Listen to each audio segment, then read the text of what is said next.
আমি আসি। আমাদের গল্পগুলো যদি ভালো লেগে থাকে তাহলে অবশ্যই সাবস্ক্রাইব করে পাশে থাকবেন। ধন্যবাদ। আর আমি প্রিয়াঙ্কা। আমাদের গল্পগুলো যদি ভালো লেগে থাকে অবশ্যই আমাদের চ্যানেলকে সাবস্ক্রাইব করে পাশে থাকবেন। আচ্ছা মাহির ভাই, আল্লাহ তোমায় পৃথিবীতে পাঠানোর সময় কি বলে দিয়েছিল যে পৃথিবীতে এসে কখনো তুমি হাসতে পারবে না? মানহার উদ্ভট প্রশ্নে তার সম্মুখে বসে থাকা ব্যক্তিটি ভীষণ রেগে গেলেন। বই থেকে মুখ তুলে মোটা ফ্রেমের চশমাটি ঠিক করে রাগান্বিত গলায় বলল, এসব ফালতু কথা না বলে নিজের পড়াশোনায় মন দে। একে একে দুবার ফেল করেছিস এসএসসিতে। এবারও যদি তেমন কিছু করিস তবে ফুপু তোকে তো বাড়ি ছাড়া করবেই, সঙ্গে আমাকেও এই বাড়ির ত্রিসীমানায় আসতে দেবে না। মানহা মুখটা অসহায়ের মতো করে বলল, আমি কি এমনি এমনি ফেল করি নাকি তুমি বলো তো? আমি তো আপ্রাণ চেষ্টা করি, তবুও ফেল হয়ে যাই। এদিকে আমার দোষ মাহির ভাই? তোর এসব ধান্দাবাজি আমার খুব ভালো করে জানা আছে। অতএব নাটক বন্ধ কর। আমার আগে আরও দুজন স্যার তোকে পড়িয়েছেন, তাদের নখেরও সমান কিন্তু আমি নই। তবু তুই জেদ করেছিস আমার কাছেই পড়বি কেন মানহা? আমার গুরুজনেরা পড়িয়ে পাশ করাতে পারেননি তোকে, তাহলে আমি কি পারবো ছাতা মাথা? ওরা তোমার গুরুজন হলেও ভালো পড়াতে পারে না। গোড়া মানে কি? সব ভদ্রতা সভ্যতা ভুলে গিয়েছিস? কার সম্পর্কে কিভাবে কথা বলতে হয় সেটাও জানিস না? সব সময় এত খিটখিটে ব্যবহার করো কেন মাহির ভাই? আমি একটা কথা মুখ থেকে বের করলেই তুমি তার 100টা ভুল ধরো। এটা কিন্তু মোটেও ভদ্রতার মধ্যে পড়ে না। টেবিলের উপর সযত্নে রাখা বেতের লাঠিটা হাতে তুলে নিয়ে মানহার মুখের পানে চেয়ে গলায় বেশ তেজ নিয়ে বলল, হাতে দেখেছি সেটা কি? আর একটা বাড়তি কথা বলবি তো এটা তোর পিঠে চালাবো। মানহা হো হো করে হেসে উঠল। মাহির সেদিকে চোখ বড় বড় করে তাকাতেই দু হাতে মুখটা চেপে ধরলো যাতে শব্দ না হয়। তবে হাসির শব্দ এতটাই তীব্র ছিল যে পুরো ঘরটা কেঁপে উঠছে। পায়ের রক্ত মাথায় উঠে গিয়েছে। তার পক্ষে সম্ভব না এই মেয়েটাকে পড়ানো। রোজ রোজ এত কথা এত মার এসব কোথায় চলে যায়? মাথায় কি বিন্দুমাত্র বুদ্ধিশুদ্ধি নেই? এভাবে আর কিছুদিন গত হলে মাহির নিজেই একজন মানসিক রোগীতে পরিণত হবে। অতিরিক্ত রাগে দাঁতে দাঁত চেপে বলল, ব্যাস, অনেক হয়েছে মানহা, এবার অন্তত থাম। সবসময় এত হাসাহাসি হুড়োহুড়ি ভালো লাগে না। তোর যদি পড়তে মন না চায় তাহলে পড়িস না।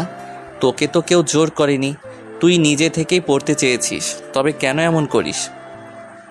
তোর এসব নাটক দেখার সময় নেই আমার কাছে, কারণ আমি শুধু তোকেই পড়াই না, আরও ছাত্রছাত্রীরা আছে এবং তারা অপেক্ষা করছে আমার জন্য।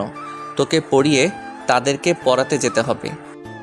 মানহা শান্ত হলো। মুখে আর একটিও টু শব্দ নেই, হাসিও নেই। মাথাটা নিজের দিকে ঝুঁকে বসলো।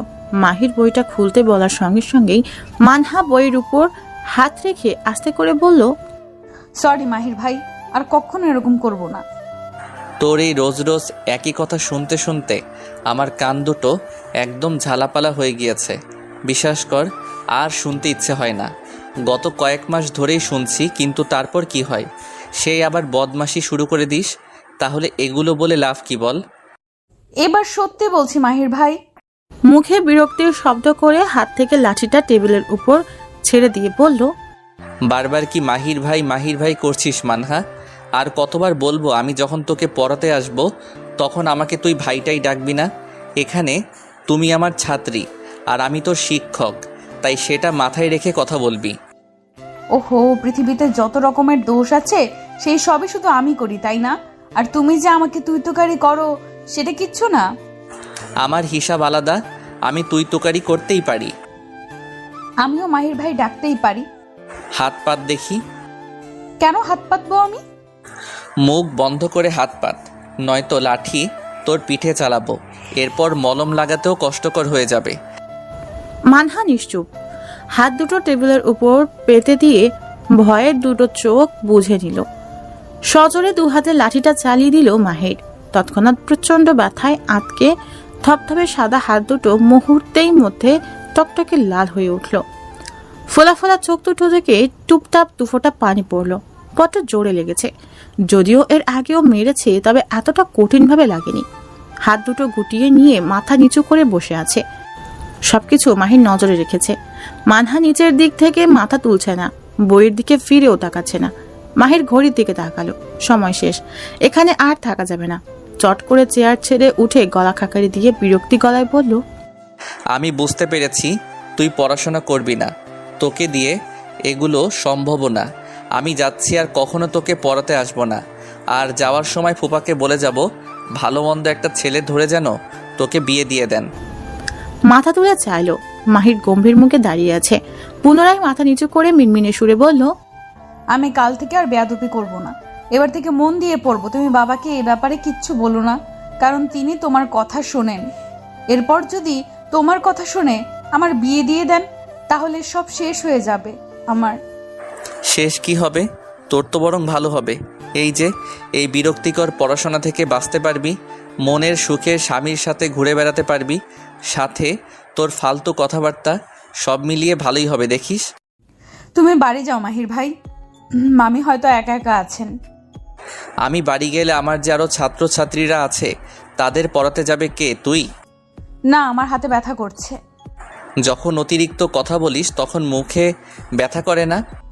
আমি মামির কাছে বিচার দিব তুমি আমাকে খুব জোরে মেরেছ।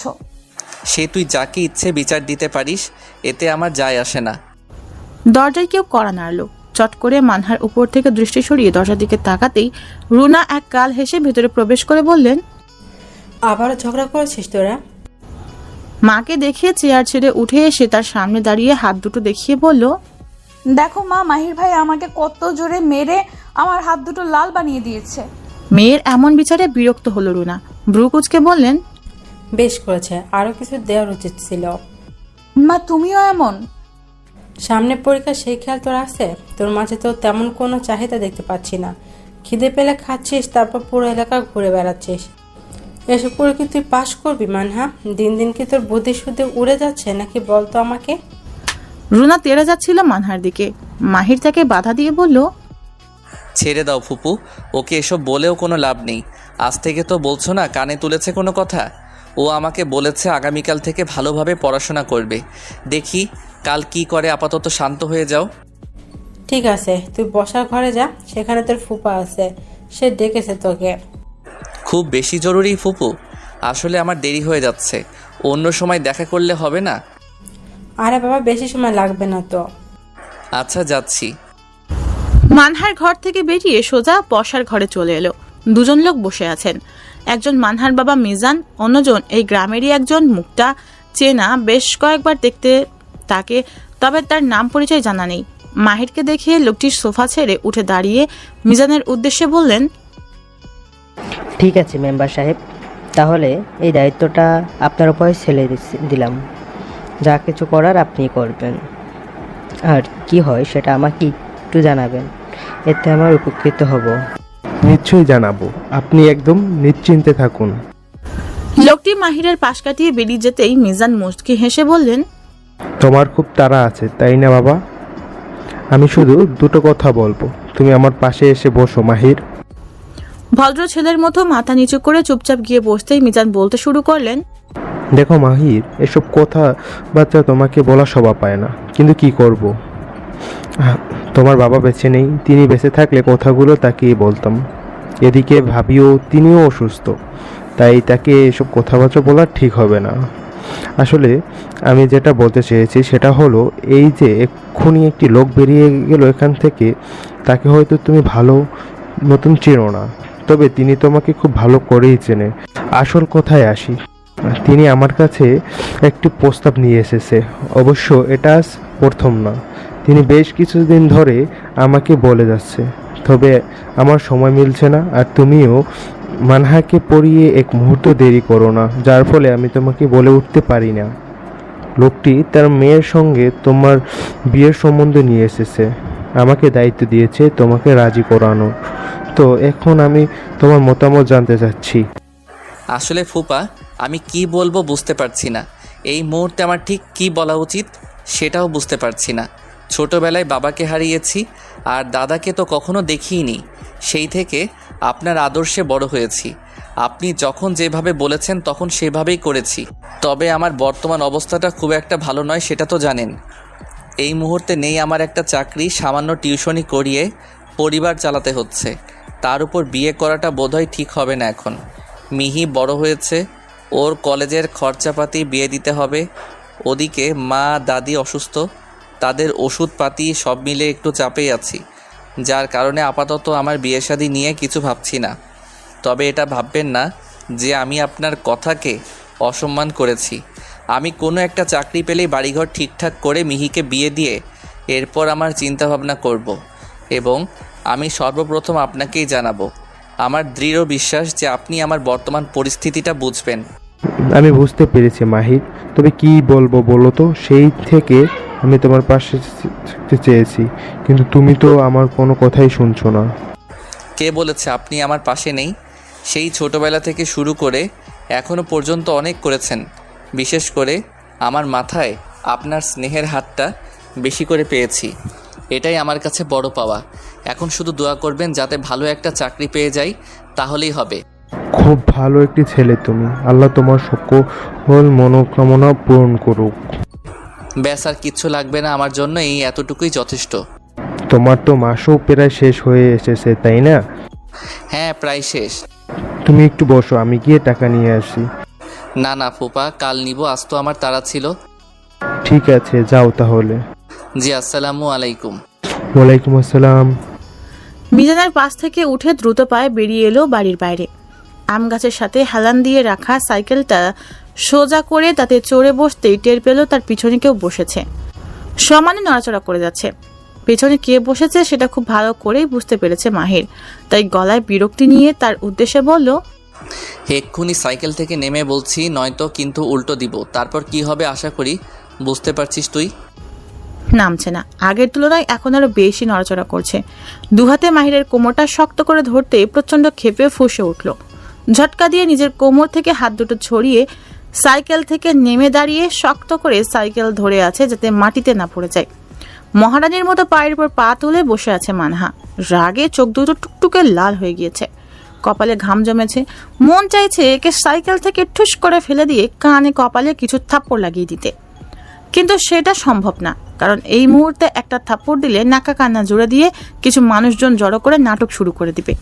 সবই হলো মাহিরের দেরি করিয়ে দেওয়ার ধান্দা, এছাড়া আর কিছুই না। মেয়েটা একদম অতিষ্ঠ করে তুলেছে, তবে ফাঁদে পা দেওয়া যাবে না।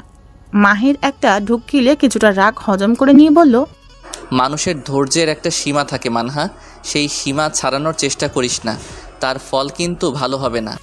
আমাকে নানি যেতে বলেছে, তাছাড়া মামিকেও দেখি না অনেক দিন হলো, আমাকে নিয়ে চলো। দাদির কি ফোন আছে যে তোকে কল দিয়ে যেতে বলেছে? কখনো কোনো দরকার হলে তো দাদি আমায় বলে তোকে বা ফুপুকে জানাতে, তাহলে? আর তুই তো গত পরশু ঘুরে এলি বাড়ি থেকে, অনেক দিন হলো কিভাবে? কত কথা খরচ করো তুমি মাহির ভাই। নানি ওই তো একজনকে দিয়ে খবর পাঠিয়েছে আমাকে যেতেই হবে। তো যা বারণ করেছি আমি, আল্লাহ দুটো পা দিয়েছেন, যখন ইচ্ছে করবে হেঁটে চলে যাবি। আমার সাইকেল থেকে নাম। না, আমার পায়ে ব্যথা, এত দূর যেতে পারবো না। তুমি একটু নিয়ে চলো না মাহির ভাই। এত দূর কোথায়? মাত্র 20 মিনিট লাগবে হেঁটে যেতে। অদ্ভুত তো, আমি কি তোমার সাইকেল খেয়ে ফেলবো নাকি? ছোটবেলায় তো খুব সাইকেলের পেছনে বসিয়ে এই পাড়া ওই পাড়া ঘোরাতে, এখন আমি খারাপ হয়ে গিয়েছি? ছোটবেলায় তুই যথেষ্ট সভ্য ছিলিস, এখন তো অসভ্য হয়ে গিয়েছিস। তাড়াতাড়ি চলো মাহির ভাই, দেরি হয়ে যাচ্ছে। শেষবারের মতো বলছি, নামবি কিনা? আমি কি নামার জন্য উঠেছি? আমাকে নানির কাছে নামিয়ে দিয়ে এসো, মাত্র কয়েক মিনিটেরই তো ব্যাপার। ইতিমধ্যে অনেক দেরি হয়ে গিয়েছে। আর না, তুই যদি এখন না নামিস তাহলে আমি সাইকেলটা ছেড়ে দিয়ে হেঁটেই চলে যাব। দিব ছেড়ে? মাহির সাইকেল ছেড়ে দেওয়ার চেষ্টা করছে, ধীরে ধীরে হাত ঢিলে হয়ে যাচ্ছে। মাহিরের যে পরিমাণ রাগ, এতে সাইকেলটা ছেড়ে দেওয়া কোনো ব্যাপারই না। মান্না বেশ ভালো করেই জানে মাহিরের রাগের মাত্রা কেমন, এবং এটাও জানে যে এখন সাইকেল থেকে নিচে পড়লে খুব ভয়াবহ আকারের কোমরটা ভেঙে যাবে। তাই চট করে নেমে পাশে দাঁড়াতেই মাহির সাইকেলে চড়ে বসে প্যাডেল ঘোরাতে শুরু করলো। পিছন থেকে মানহা হাত দুটো ময়লা ধারার মতো ঝেড়ে উচ্চস্বরে বলতে শুরু করলো, ছেড়ে দিলাম আজ কোমরের কথা চিন্তা করে, তবে পরবর্তীতে আর ছাড়বো না। কাঠখোট্টা একটা আমাকে বলে হেঁটে যেতে, এত সুন্দরী একটা মেয়ে তোমার সাইকেলে বসেছে, এইটাই তোমার দাদা নানার ভাগ্য, আবার কিনা আমাকে ফেলে দিতে চায়। আরে বাবা, আমি বলে তোমার মতো একটা কাঠখুট্টাকে ভালোবাসি, অন্য কেউ হলে তো তোমার সাথে কথাই বলতো না। আবার বড় বড় কথা বলে যত সব। এখন আমাকে হেঁটে হেঁটে যেতে হবে। এরপর পা ব্যথা করলে কি তুমি পা টিপে দিবে মাহির ভাই? আমার আর ভালো লাগে না। একদম পাত্তা দিল না মাহির, একটা বার পেছন ফিরে তাকালোও না। পাত্তা না পেয়ে মনে মনে মাহিরের 14 গোষ্ঠীকে অশ্রাব্য গালি দিতে দিতে হাঁটা ধরল উদ্দেশ্য নানির বাড়ি। মাহিরদের বাড়ির ঠিক সামনেই একটা স্কুল মাঠ। বিকেলবেলা সেখানে ছোট বড় সবাই ক্রিকেট খেলতে আসে। মাঠের পাশে বিরাট বড় একটা আম গাছ, তার পাশ দিয়েই পথ মাহিরদের বাড়ি যাওয়ার। আম গাছের নিচে এসে উপর দিকে তাকালে বেশ কিছু কাঁচা আম ঝুলে রয়েছে। হাত বাড়িয়ে ধরতে গেল, নাগাল পেল না। তবে এই আমটা তার চাই। গা থেকে ওড়নাটা টান দিয়ে কোমরে শক্ত করে বেঁধে গাছে উঠতে শুরু করলো। বেছে বেছে দুটো বড় আম ছিঁড়ে নিচে নামতে যাবে, তখনই হাত ফসকে একটা আম নিচে পড়ে গেল। গাছতলা দিয়ে একজন বৃদ্ধ বাজারে যাচ্ছিলেন। আমটা দেখে সে আর উপরে না তাকিয়ে মাটি থেকে তুলে হাতে নিতেই গাছের ডালে বসা মানহা চিৎকার করে বলল, ওই বুড়া নানা আমি যেখানে যাই সেখানেই রাখো। আমি কষ্ট করে পেরেছি, একদম হাত লাগাবে না আমার আমে, রাখো বলছি। বৃদ্ধ উপরের দিকে তাকিয়ে মানহাকে দেখে জিজ্ঞেস করলেন, কে রে তুই শ্যামরি, গাছে কি করিস? ওরা শালা কুদ্দুস আলী, আমি তোমার আগের বউ জরিনা বেগম, চিনতে পারছো না? এত সহজে তুমি আমায় ভুলে যাবে কল্পনাও করতে পারিনি গো। কুদ্দুস আলী চিনতে পারলো। মানহা ছাড়া কেউই তার সাথে এভাবে কথা বলে না। চোখে একটু কম দেখে তাই প্রথমে চিনতে পারেনি। পুনরায় উপরের দিকে তাকিয়ে হো হো করে হেসে বললেন, উড়ি আমার জরিনা বেগম, তোর কুদ্দুস আলী বেঁচে থাকতে তুই গাছে উঠতে গেছিস কেন? আমাকে বললেই তো আমি আম পেড়ে দিতাম। ও গো, তুমি আমার জন্য দাঁতবিহীন মুখে হো হো করে হেসেছো, আমি তাতেই সন্তুষ্ট। এই বয়সে গাছে উঠে ঝুঁকি নিতে হবে না। জরিনা বেগম কত ভাবে আমার জন্য, অথচ এখন যে বুড়ি আছে সে একটুও ভালোবাসে না আমায়। তুমি ওই কুটনি বুড়িকে তালাক দিয়ে দাও, আমি আবার তোমার জীবনে ফিরতে চাই। ঠিক আছে বড় বউ, তাহলে আমি এখন বাজারে যাই। আমটা এখানেই থাকুক, তাড়াতাড়ি গাছ থেকে নেমে যা, নয়তো কেউ দেখে নিলে আমার বদনাম হয়ে যাবে। সবাই আমাকে নিয়ে হাসাহাসি করবে আর বলবে কুদ্দুস আলীর বউ গাছে ওঠে। এই তো আমি এক্ষুনি নেমে যাব। তুমি কি কাঁচা আম খেতে পারবে? ছিড়বো একটা আম? আমি তো শক্ত কিছু খেতে পারি না, দাঁত নেই জানিসই তো। তুমি চিন্তা করো না, আমি আমের চাটনি বানিয়ে তোমাকে দিয়ে আসবো, ঠিক আছে? আচ্ছা বাবু, সাবধানে নামিস, আমি একটু বাজারের দিকে যাই। তুমিও সাবধানে যেও নানা। কুদ্দুস আলী হাত উঁচিয়ে টাটা জানিয়ে চলে গেল। আস্তে ধীরে গাছ বেয়ে নেমে ওড়নাটা ঠিক করে আম দুটো নিয়ে হাঁটা দিল। মাঠ পার হয়ে যাবে তখনই এক পিচ্চি উচ্চস্বরে ডাকলো, মানি আপু, একটা ছক্কা মেরে যাও না প্লিজ। মানহা পা থামিয়ে দাঁড়ালো, মাঠের দিকে ঘুরে গলা ছেড়ে বলল, আজ সময় নেই রে ভাই, কাল খেলবো। মনে রেখো কিন্তু। আচ্ছা রাখবো। দ্রুত পায়ে বাড়ির ভেতর ঢুকে গেল। মিহি মানহাকে দেখা মাত্রই দৌড়ে এসে জড়িয়ে ধরে বলল, সোনা পাখি, আমার জন্য আম নিয়ে এসেছো? আম দুটো মিহির হাতে নিয়ে এক ব্রু কুচকে বলল, নে আম খা, ঢং পরে করিস। নানি আর মামি কোথায়? তা ঘরেই আছেন। এই মানি, শোন, আজ থাকবি আমার সাথে, তোকে অনেক কিছু বলার আছে। দুদিন ধরে কিচ্ছু বলতে পারিনি। আমি যদি এইখানে থাকি তাহলে তোর কাঠখোট্টা ভাই এসে আমাকে লাথি দিয়ে বাড়ি ছাড়া করবে, বুঝলি? আমি বুঝি না ভাইয়া, এত রাগ কেন তোর ওপরে? আমি তো আগের জন্মে তাকে খুন করেছিলাম, সেই জন্য এই জন্মে আমাকে সহ্য করতে পারে না। যা বলেছিস। মানহার গলা শুনতে পেয়েই ঘরের ভিতর থেকে মাহিরের মা মারজান ডাকলো। তড়িঘড়ি করে দুজন ভেতরে গিয়ে আলগোছে মারজানের পাশে বসে নরম গলায় বলল, তোমার শরীর কেমন মামি? মারজান মুচকি হেসে উত্তর দিলেন, আলহামদুলিল্লাহ, আল্লাহ ভালোই রেখেছেন। রুনা, মিনহাজ ভালো আছে তো? হ্যাঁ, সবাই ভালো আছে। যাক, ভালোই।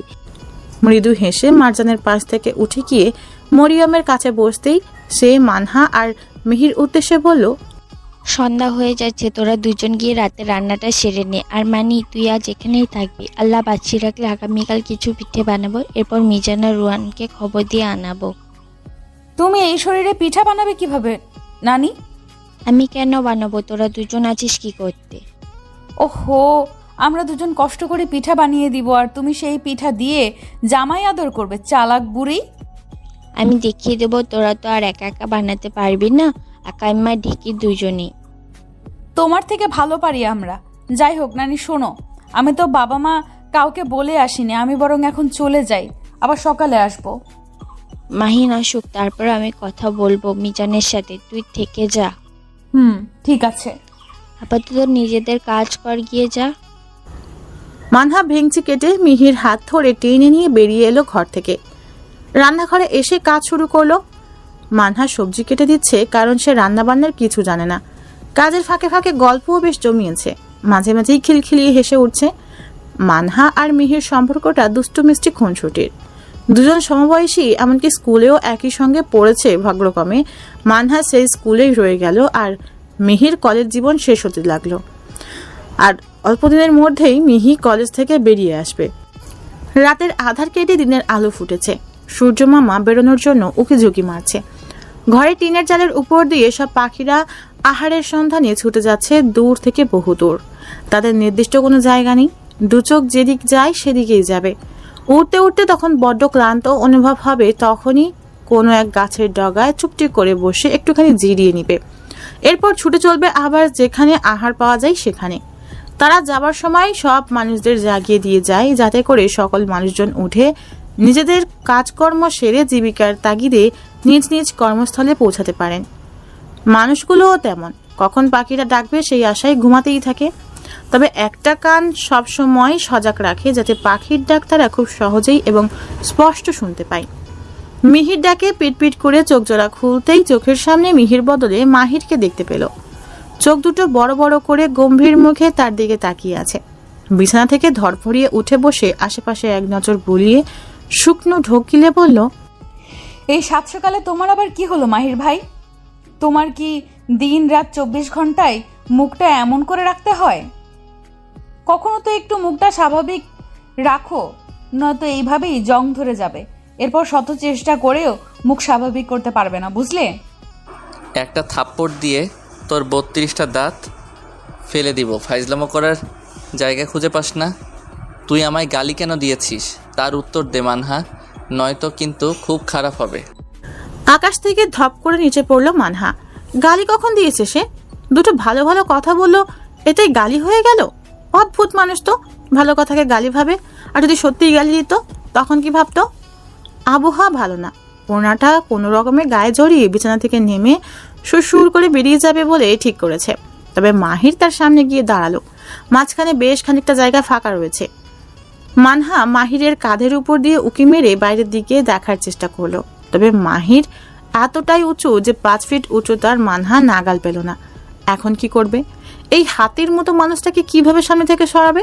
তাকে স্পর্শ করলেও হাত দুটো ভেঙে গুড়িয়ে দিবে।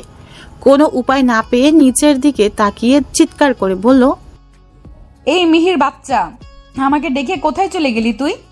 তাড়াতাড়ি আমার সামনে আয় বলছি। মানহার বলা কথাগুলো খুব তীব্র গতিতে কানে গিয়ে লাগলো। কপালে বেশ কিছু ভাঁজ পড়লো, চোখ মুখে লেপ্টে রয়েছে বিরক্তির ছাপ। একটু চুপ থেকে মাহির বলল, বেয়াদবের মতো চিৎকার চেঁচামেচি করিস না মিহি।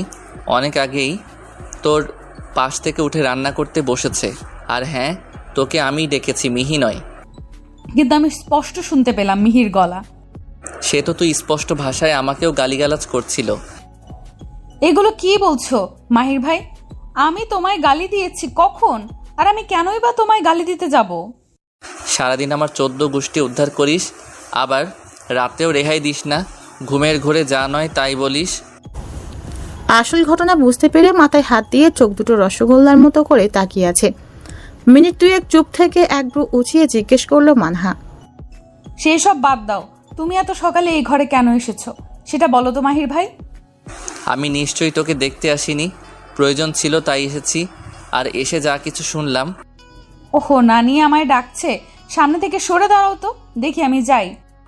দাদি তো ঘুম থেকে ওঠেনি, তাহলে তোকে ডাকছে কিভাবে? আর আমি তো শুনতে পেলাম না দাদির গলা। তুমি না অতিরিক্ত কথা বলো মাহির ভাই।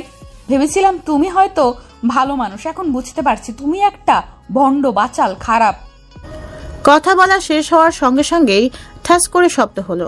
এই শব্দটা হওয়ার পর যেন পুরোপুরি ঘুম কেটে গেল। ছলো ছলো চোখে তাকিয়ে রইল মানহা। সামনে থেকে সরে দাঁড়িয়ে কাঠিন্য গলায় মাহির বলল, এই থাপ্পড়টা ঘুমের ঘোরেই দেওয়া উচিত ছিল। দিনকে দিন তোর বদমাশি বেড়ে যাচ্ছে। যা এখান থেকে। আর হ্যাঁ, ন্যাকা কান্নার চেষ্টা করবি না, নয়তো কিন্তু যে গালটা বাদ আছে তাতেই কষে বসিয়ে দিব একটা। মাথা নিচু করে সুরসুর করে বেরিয়ে এসে দরজার ওপাশে দাঁড়িয়ে চোখ দুটো অস্বাভাবিক বড় করে তাকিয়ে আছে মাহিরের দিকে। চোখ দুটো স্পষ্ট বলে দিচ্ছে এর প্রতিশোধ নিব। মাহির পেছন ফিরে তাকাতেই দেখতে পেল মানহা এখনো দাঁড়িয়ে আছে।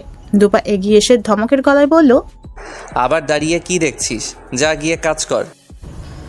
মনে মনে হাজারটা গালি দিয়ে সেখান থেকেও চলে গেল। মাটির চুলায় ভাত রান্না বসিয়ে দিয়ে সবজিগুলো কাটছে মিহি।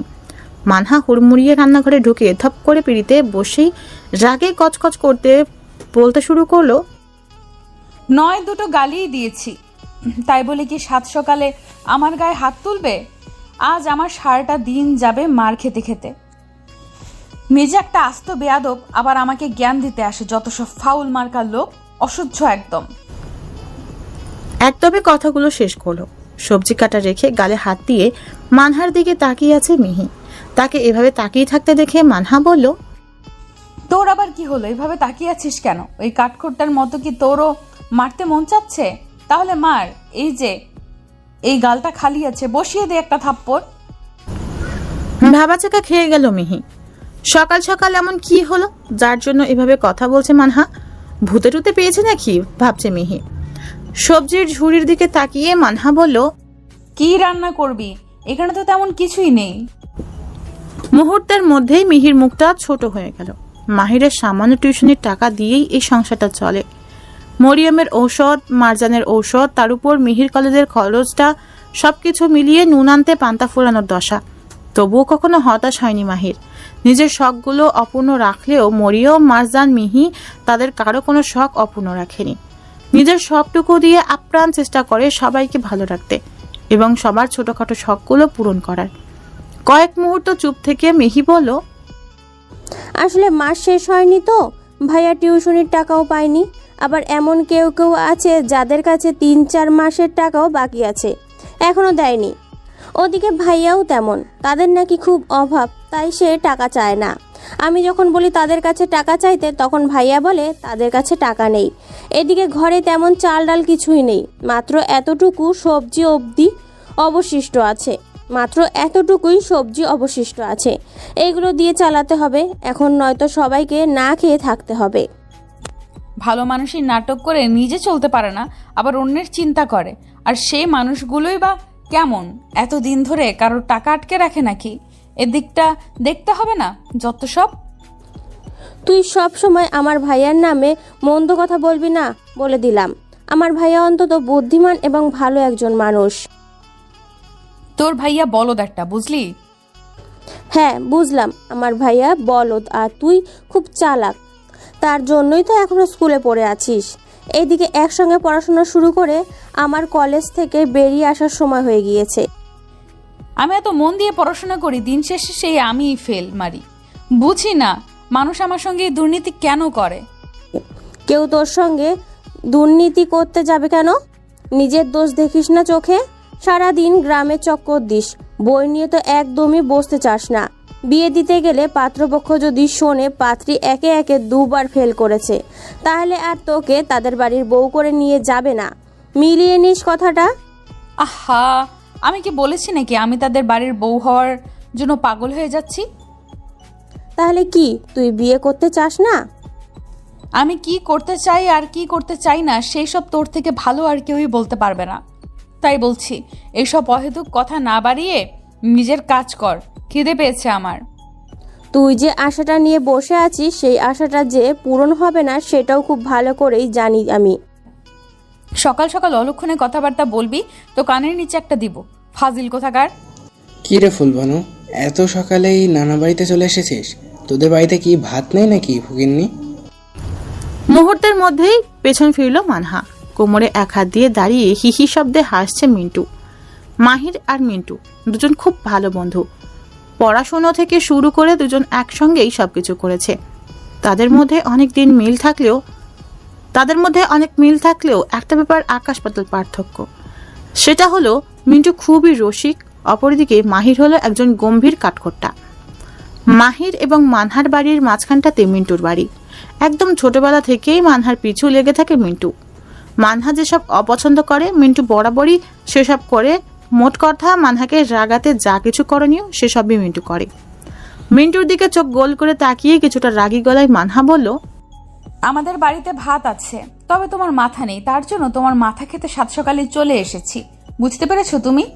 বুঝলাম না, যদি আমারই মাথা খাওয়ার হয় তাহলে আমাদের বাড়ি ছেড়ে এখানে এসেছিস কেন? নাকি মাহিরের মাথা খাবি বলে এসেছিস? আগে তোমারটা খাবো, তারপর কাঠখোট্টারটা। আমি জানতাম তুমি এখানে আসবে, তাই আমিও এখানে এসে অপেক্ষা করছি। মানহার দিকে নিজের মাথাটা এগিয়ে দিয়ে বলল, এই যে ধর খা, কোনো জীবনে তো কিছুই আখাসনি ফকিরনি কোথাকার। চট করে মানহা পিছন দিকে ঝুঁকে বলল, মাথা সরাও, তোমার চুলে কত উকুন, আমার পেট খারাপ হয়ে যাবে। শোনো মিন্টু ভাই, তোমায় একদিন সময় দিলাম, এর মধ্যে চুলে ভালো করে শ্যাম্পু দিয়ে উকুনগুলো পরিষ্কার করে তারপর আমার কাছে আসবে, তখন আরাম করে খাবো। ঠিক আছে, তাহলে তুই শ্যাম্পু কেনার টাকা দে, আর হচ্ছে উকুনগুলো পরিষ্কার করে দে, কারণ মাথা তো আমি খাবো না, মাথা খাবি তুই। থাক, খাবো না, সরো এখান থেকে, যাও। মিন্টু সোজা হয়ে দাঁড়িয়ে রান্নাঘরের ভেতরের দিকে তাকিয়ে মিহির উদ্দেশ্যে বলল, ফুলমতি, মাহির সাহেব কোথায় রে? কি নামে যে ডাকো না। মিন্টু ভাই, ভাইয়া ঘরে আছে, গিয়ে দেখো। তুই ভালো করে রান্না কর, আমি সকালে কিছু খাইনি। পিড়ি থেকে লাফিয়ে উঠেই মানহা বলতে শুরু করলো, দেখেছিস মিহি কি ছোচা, সকালে উঠে না খেয়ে দেই চলে এসেছে, আবার আমাকে বলে আমি নাকি খেতে এসেছি। তোর মতো নই আমি, বুঝলি ফুলবানু। নেহাত মায়ের সঙ্গে কিছু জরুরি কথা আছে, নয়তো যে তোকে কি করতাম রে। কি জরুরি কথা বলো তো শুনি। তুই শুনে কি করবি? আমি মাহিরের জন্য সুন্দর একটা মেয়ে দেখেছি, তার কথাই বলতে যাচ্ছি। চোখ মুখে আগুন জ্বলছে, চোখ দুটো মিন্টুর উপর স্থির রেখেছে, একটুও চোখের পাতা ফেলছে না। পেছনে মিহি তার কাজ করছে, এক হাত তার দিকে বাড়িয়ে দিয়ে দাঁতে দাঁত চেপে বলল, এই মিহি, বটিটা আমার হাতে দে জলদি, আজ মিন্টুর বাচ্চাকে শেষ করে দিব। কত বড় সাহস, আমি বেঁচে থাকতে মাহির ভাইকে অন্য মেয়ের সঙ্গে বিয়ে করিয়ে দিতে চায়। মানহার মুখে এমন ভয়ঙ্কর কথাবার্তা শুনেই মিন্টু এক দৌড়ে মাহিরের ঘরের ভিতর ঢুকে গেল। এদিকে মানহা আর মিহি হো হো করে হেসে উঠল। মিন্টুর সঙ্গে কথা শেষ হতেই তাকে নিয়ে ঘর থেকে বেরিয়ে এলো। কোনো জরুরি কাজ আছে বলে চলে গেল। মিন্টু মারজান ছেলেকে উঠোনে দাঁড়িয়ে থাকতে দেখে নিজের ঘর থেকে ডাকলো। মায়ের ডাক শুনতে পেতেই তার কাছে গিয়ে বিছানার একপাশে বসে বলল, কি হয়েছে মা, কিছু লাগবে তোমার? না বাবা, আমার কিছু লাগবে না। আসলে তোর দাদির প্রেশারের ওষুধটা শেষ হয়ে গিয়েছে, টিউশন করিয়ে বাড়ি ফেরার পথে নিয়ে আসিস। ঠিক আছে মা, নিয়ে আসবো। আরও কিছু লাগবে? আজ তোর ফুপি ফুপা আসবে, ঘরে চাল ডাল সবজি কিছুই নেই। মিহি বলল তোর দাদি আবার পিঠা বানাতে চাচ্ছে, কিভাবে কি হবে বুঝতে পারছি না, তোর হাতে তো এখন টাকাও নেই। সেসব নিয়ে তুমি চিন্তা করো না মা, আল্লাহ আছেন, আমি সব কিছুর জোগাড় করে দিয়ে বেরোবো বাড়ি থেকে, তারপর তোমরা তোমাদের কাজ করো, কেমন? কি বলবো বাবা, আল্লাহ এমন একটা অসুখ দিয়েছে যে এই চিকিৎসা করতে গিয়ে আজ আমাদের এই রকম অবস্থা। পুরোপুরি তো সুস্থ হলামই না, মাঝখান থেকে জমি জমা বিক্রি করে তোর উপর এত চাপ সৃষ্টি হলো। যদি আমার অসুখ না হতো তাহলে খুব ভালো সংসার চলে যেত আমাদের। তার মানে তুমি বলতে চাইছো যে এখন সংসার ভালো করে চলে না? আমি কিচ্ছু করতে পারিনি তোমাদের জন্য?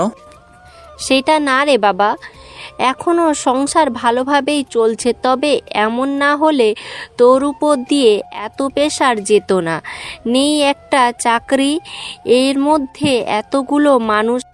আমি সব কিছু বুঝি মাহির, আমরা দুঃখ পাবো বলে তুই কাউকে কিছু বলিস না, তবে ভুলে যাস না আমিও কিন্তু তোদের কখনো কি প্রয়োজন বা কখন তোদের মন খারাপ থাকে সেসব বুঝতে পারি আমি, তবে আমার পক্ষ কিছু করে ওঠা সম্ভব হয় না। আজ যদি তোর বাবা বেঁচে থাকতেন তাহলে সে তোদের এতটা কষ্ট করতে দিতেন না, সব দিক সে নিজেই সামলিয়ে নিতেন।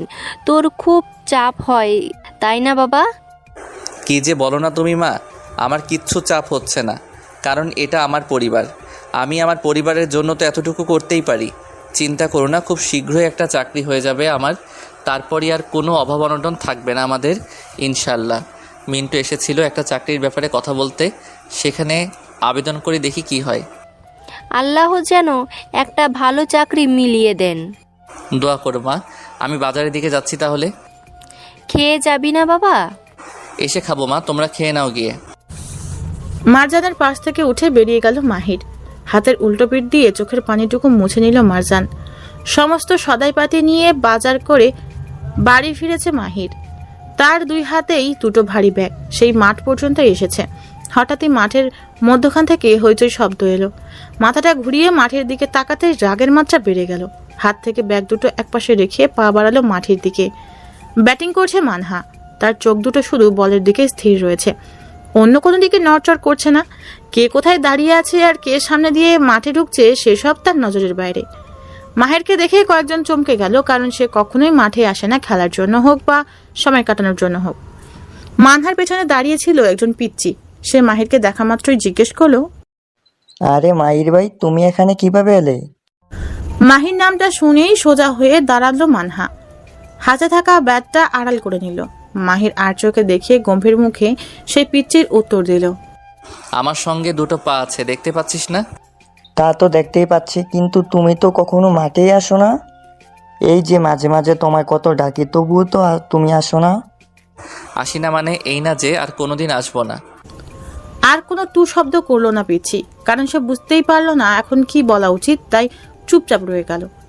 মানহার দিকে দু পা এগিয়ে গিয়ে কাঠিন্য গলায় বলতে শুরু করলো, তোর কি বিন্দুমাত্র লজ্জাবোধ নেই? এতগুলো ছেলে মানুষের সঙ্গে তুই একা একটা মেয়ে হয়ে কিভাবে খেলছিস? মাহিরের দিকে ব্রু কুচকে মানহা বলল, লজ্জা কেন করবে? ওরা আমার ভাই হয়।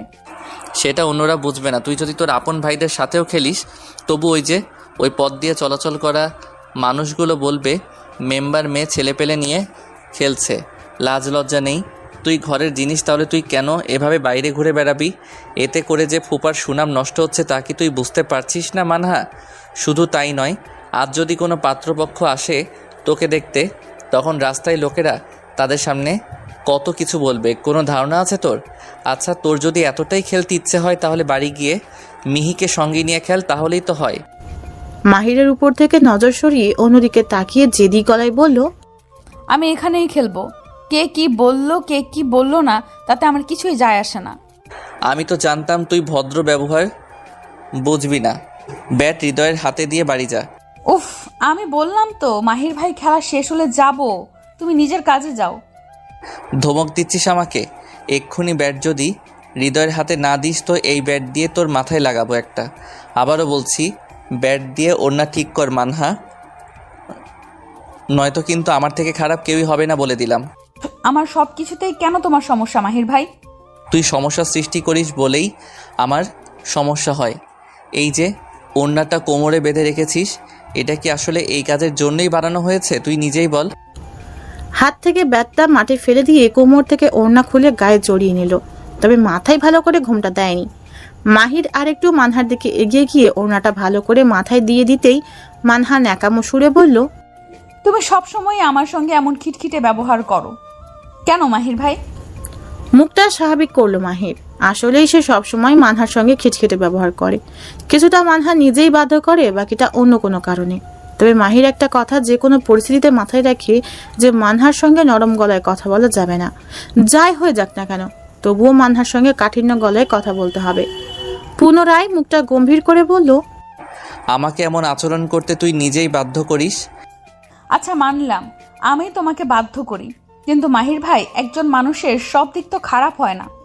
তোমার এইভাবে আমাকে ভালো লাগে না, তাহলে তুমি আমায় বলো আমি কি করলে তোমার ভালো লাগবে?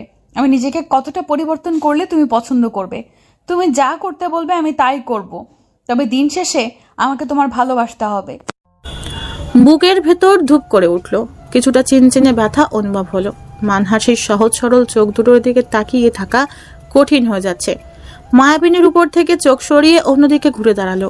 মিনিট দুয়েক চুপ থেকে আবারও মানহার দিকে তাকিয়ে গম্ভীর গলায় বলল, একটা থাপ্পড় দিয়ে সব ভালোবাসা টালোবাসার ভূত নামিয়ে দিব।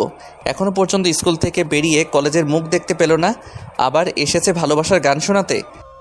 যদি আমি ভালোভাবে পড়াশোনা করি তাহলে কি তুমি আমায় ভালোবাসবে মাহির ভাই?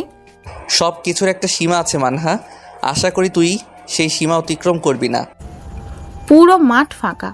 কখন তাদের দুজনকে রেখে সবাই চলে গিয়েছে টের পায়নি তারা।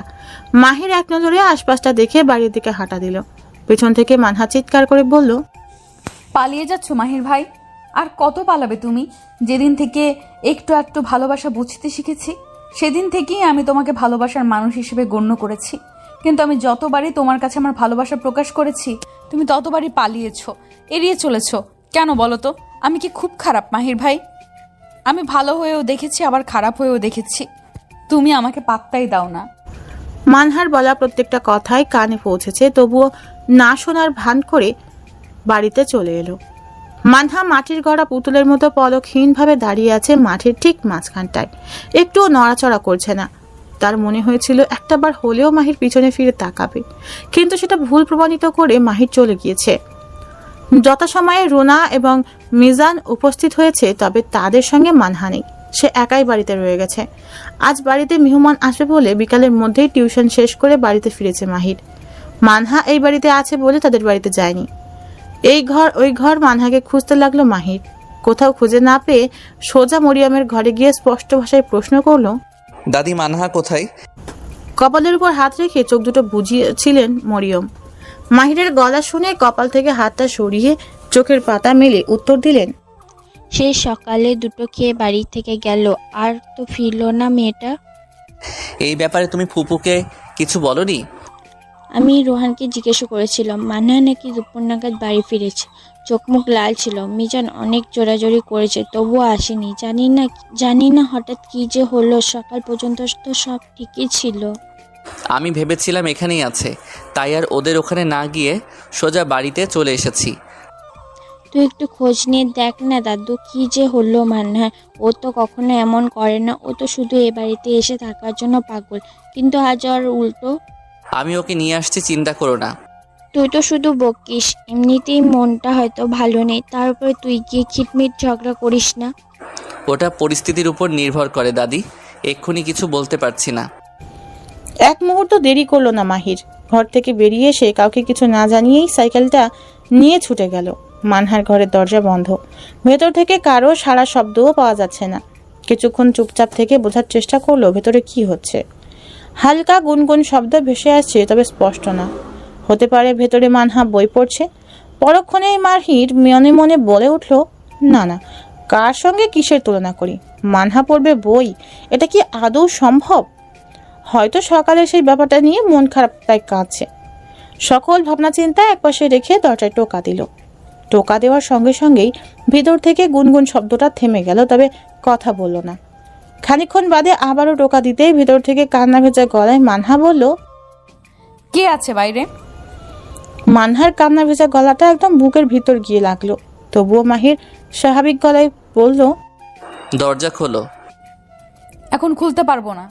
তোকে বলেছি দরজা খোল। আমার কথার কি কোনো মূল্য নেই? আমি বলেছি খুলবো না, তার মানে খুলবো না। প্লিজ মানহা, দরজাটা খোল। আমার ভালো লাগছে না মাহির ভাই, তুমি আজ যাও, আমি আগামীকাল থেকে মন দিয়ে পড়বো। আমি তোকে পড়াতে আসিনি। তাহলে কেন এসেছো? আর যে কারণেই এসে থাকো, চলে যাও। আমার এখন ভালো লাগছে না। তোকে নিতে এসেছি, তাড়াতাড়ি বেরিয়ে আয়। আমি যেতে পারবো না, প্রচন্ড ঘুম পাচ্ছে। মাথা গরম করাস না, ভালো করে বলছি, দরজা খোল। সুরসুর করে দরজা খুলে বেরিয়ে এলো মানহা। মাহির পা থেকে মাথা পর্যন্ত পরক করে দেখে অন্যদিকে ঘুরে দাঁড়ালো। চুলগুলো দিয়ে টুপটুপ করে পানি পড়ছে, সম্ভবত কেবলই গোসল করেছে। চোখের পাতা দুটো বেশ ফোলা ফোলা, অতিরিক্ত ফর্সা হয় গাল দুটো আর নাকটা টকটকে লাল হয়ে আছে। চোখের ভেতরেও মনে হচ্ছে রক্ত জমাট বেঁধে আছে। মাহির ওখান থেকে বেরিয়ে সাইকেলের পাশে এসে দাঁড়িয়ে বলল, ভালো করে দরজা লাগিয়ে দিয়ে আয়। মাহিরের কথা মতো দরজা লাগিয়ে দিয়ে ভেজা চুলগুলো খোপা করে মাথায় ভালোভাবে ওড়না দিয়ে বেরিয়ে এলো। মাহিরের পাশ কাটিয়ে সোজা পথে হাঁটা ধরলো, তা দেখে মাহির আশ্চর্য হলো।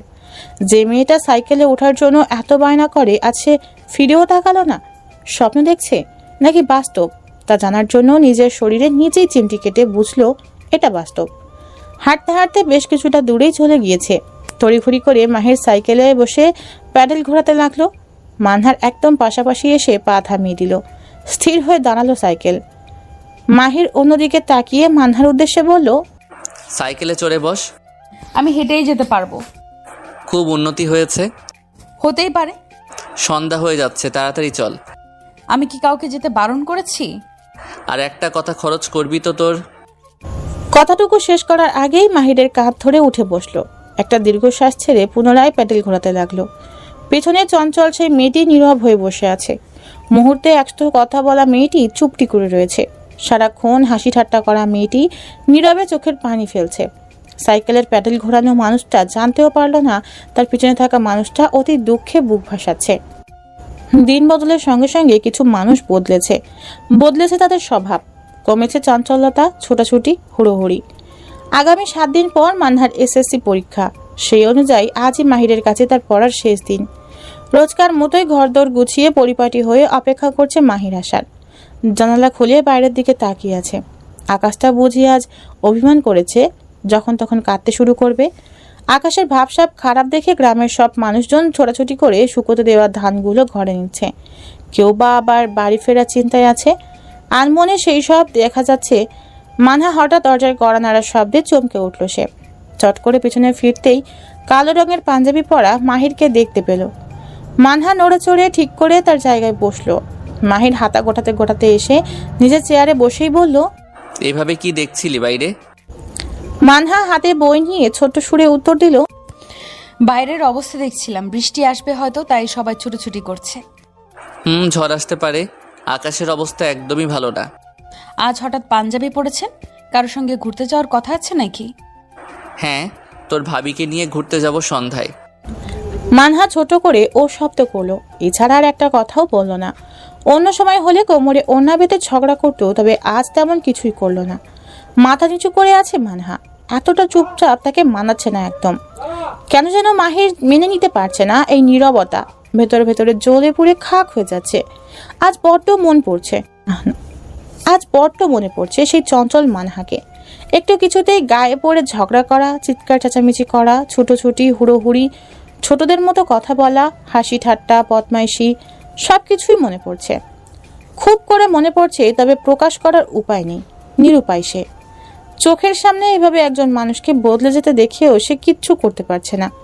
মুখ ফুটে বলতে পারছে না, মানহা তুই বদলে গিয়েছিস, এই তোকে আমি সহ্য করতে পারছি না, তুই আবার আগের মানহা হয়ে যা। মানহার ডাক শুনে ভাবনার জগৎ থেকে ছিটকে বেরিয়ে এলো মাহির। মানহা জানালা দুটো বন্ধ করে দিল, কারণ বাইরে ঝড় শুরু হয়েছে, তার সঙ্গে কারেন্টটাও চলে গিয়েছে। পুরো ঘরটা ঘুটঘুটে অন্ধকারে ছেয়ে গেছে। মাহির পাঞ্জাবির পকেট থেকে ফোনটা বের করে ফ্ল্যাশ লাইট জ্বালিয়ে চেয়ার ছেড়ে দাঁড়াতেই দ্রুত পায়ে মানহা এসে বলল, স্যার আপনি বরং বসার ঘরে গিয়ে বসুন, কারেন্ট না আসা পর্যন্ত তো পড়াও শুরু করা যাবে না। এখানে তুই একা ভয় পাবি না? সেটা না হয় আমিই দেখে নিব। আজকাল কিভাবে কথা বলিস তুই মানহা?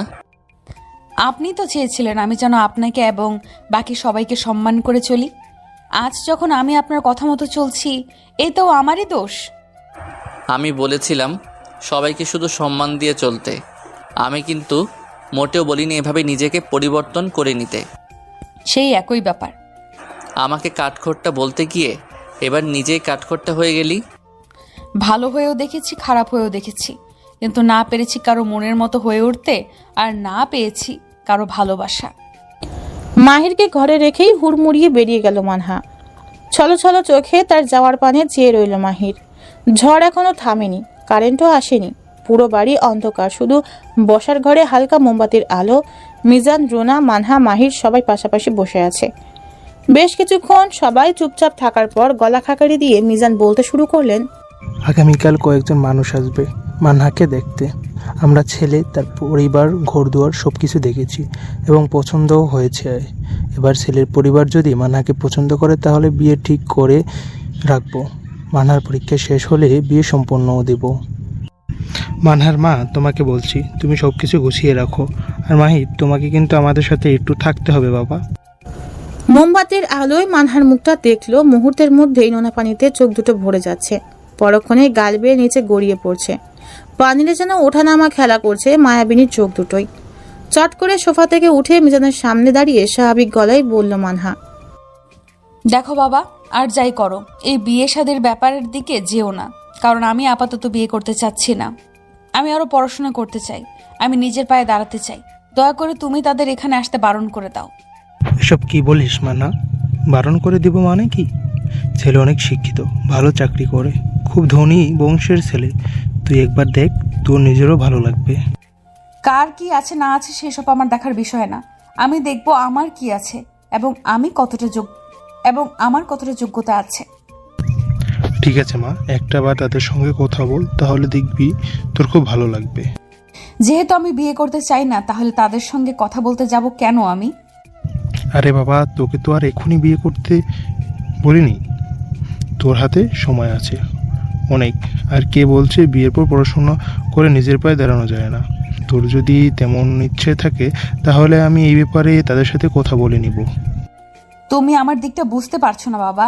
আমি বিয়ে শাদী করতে চাই না, দয়া করে পৌঁছো আমাকে।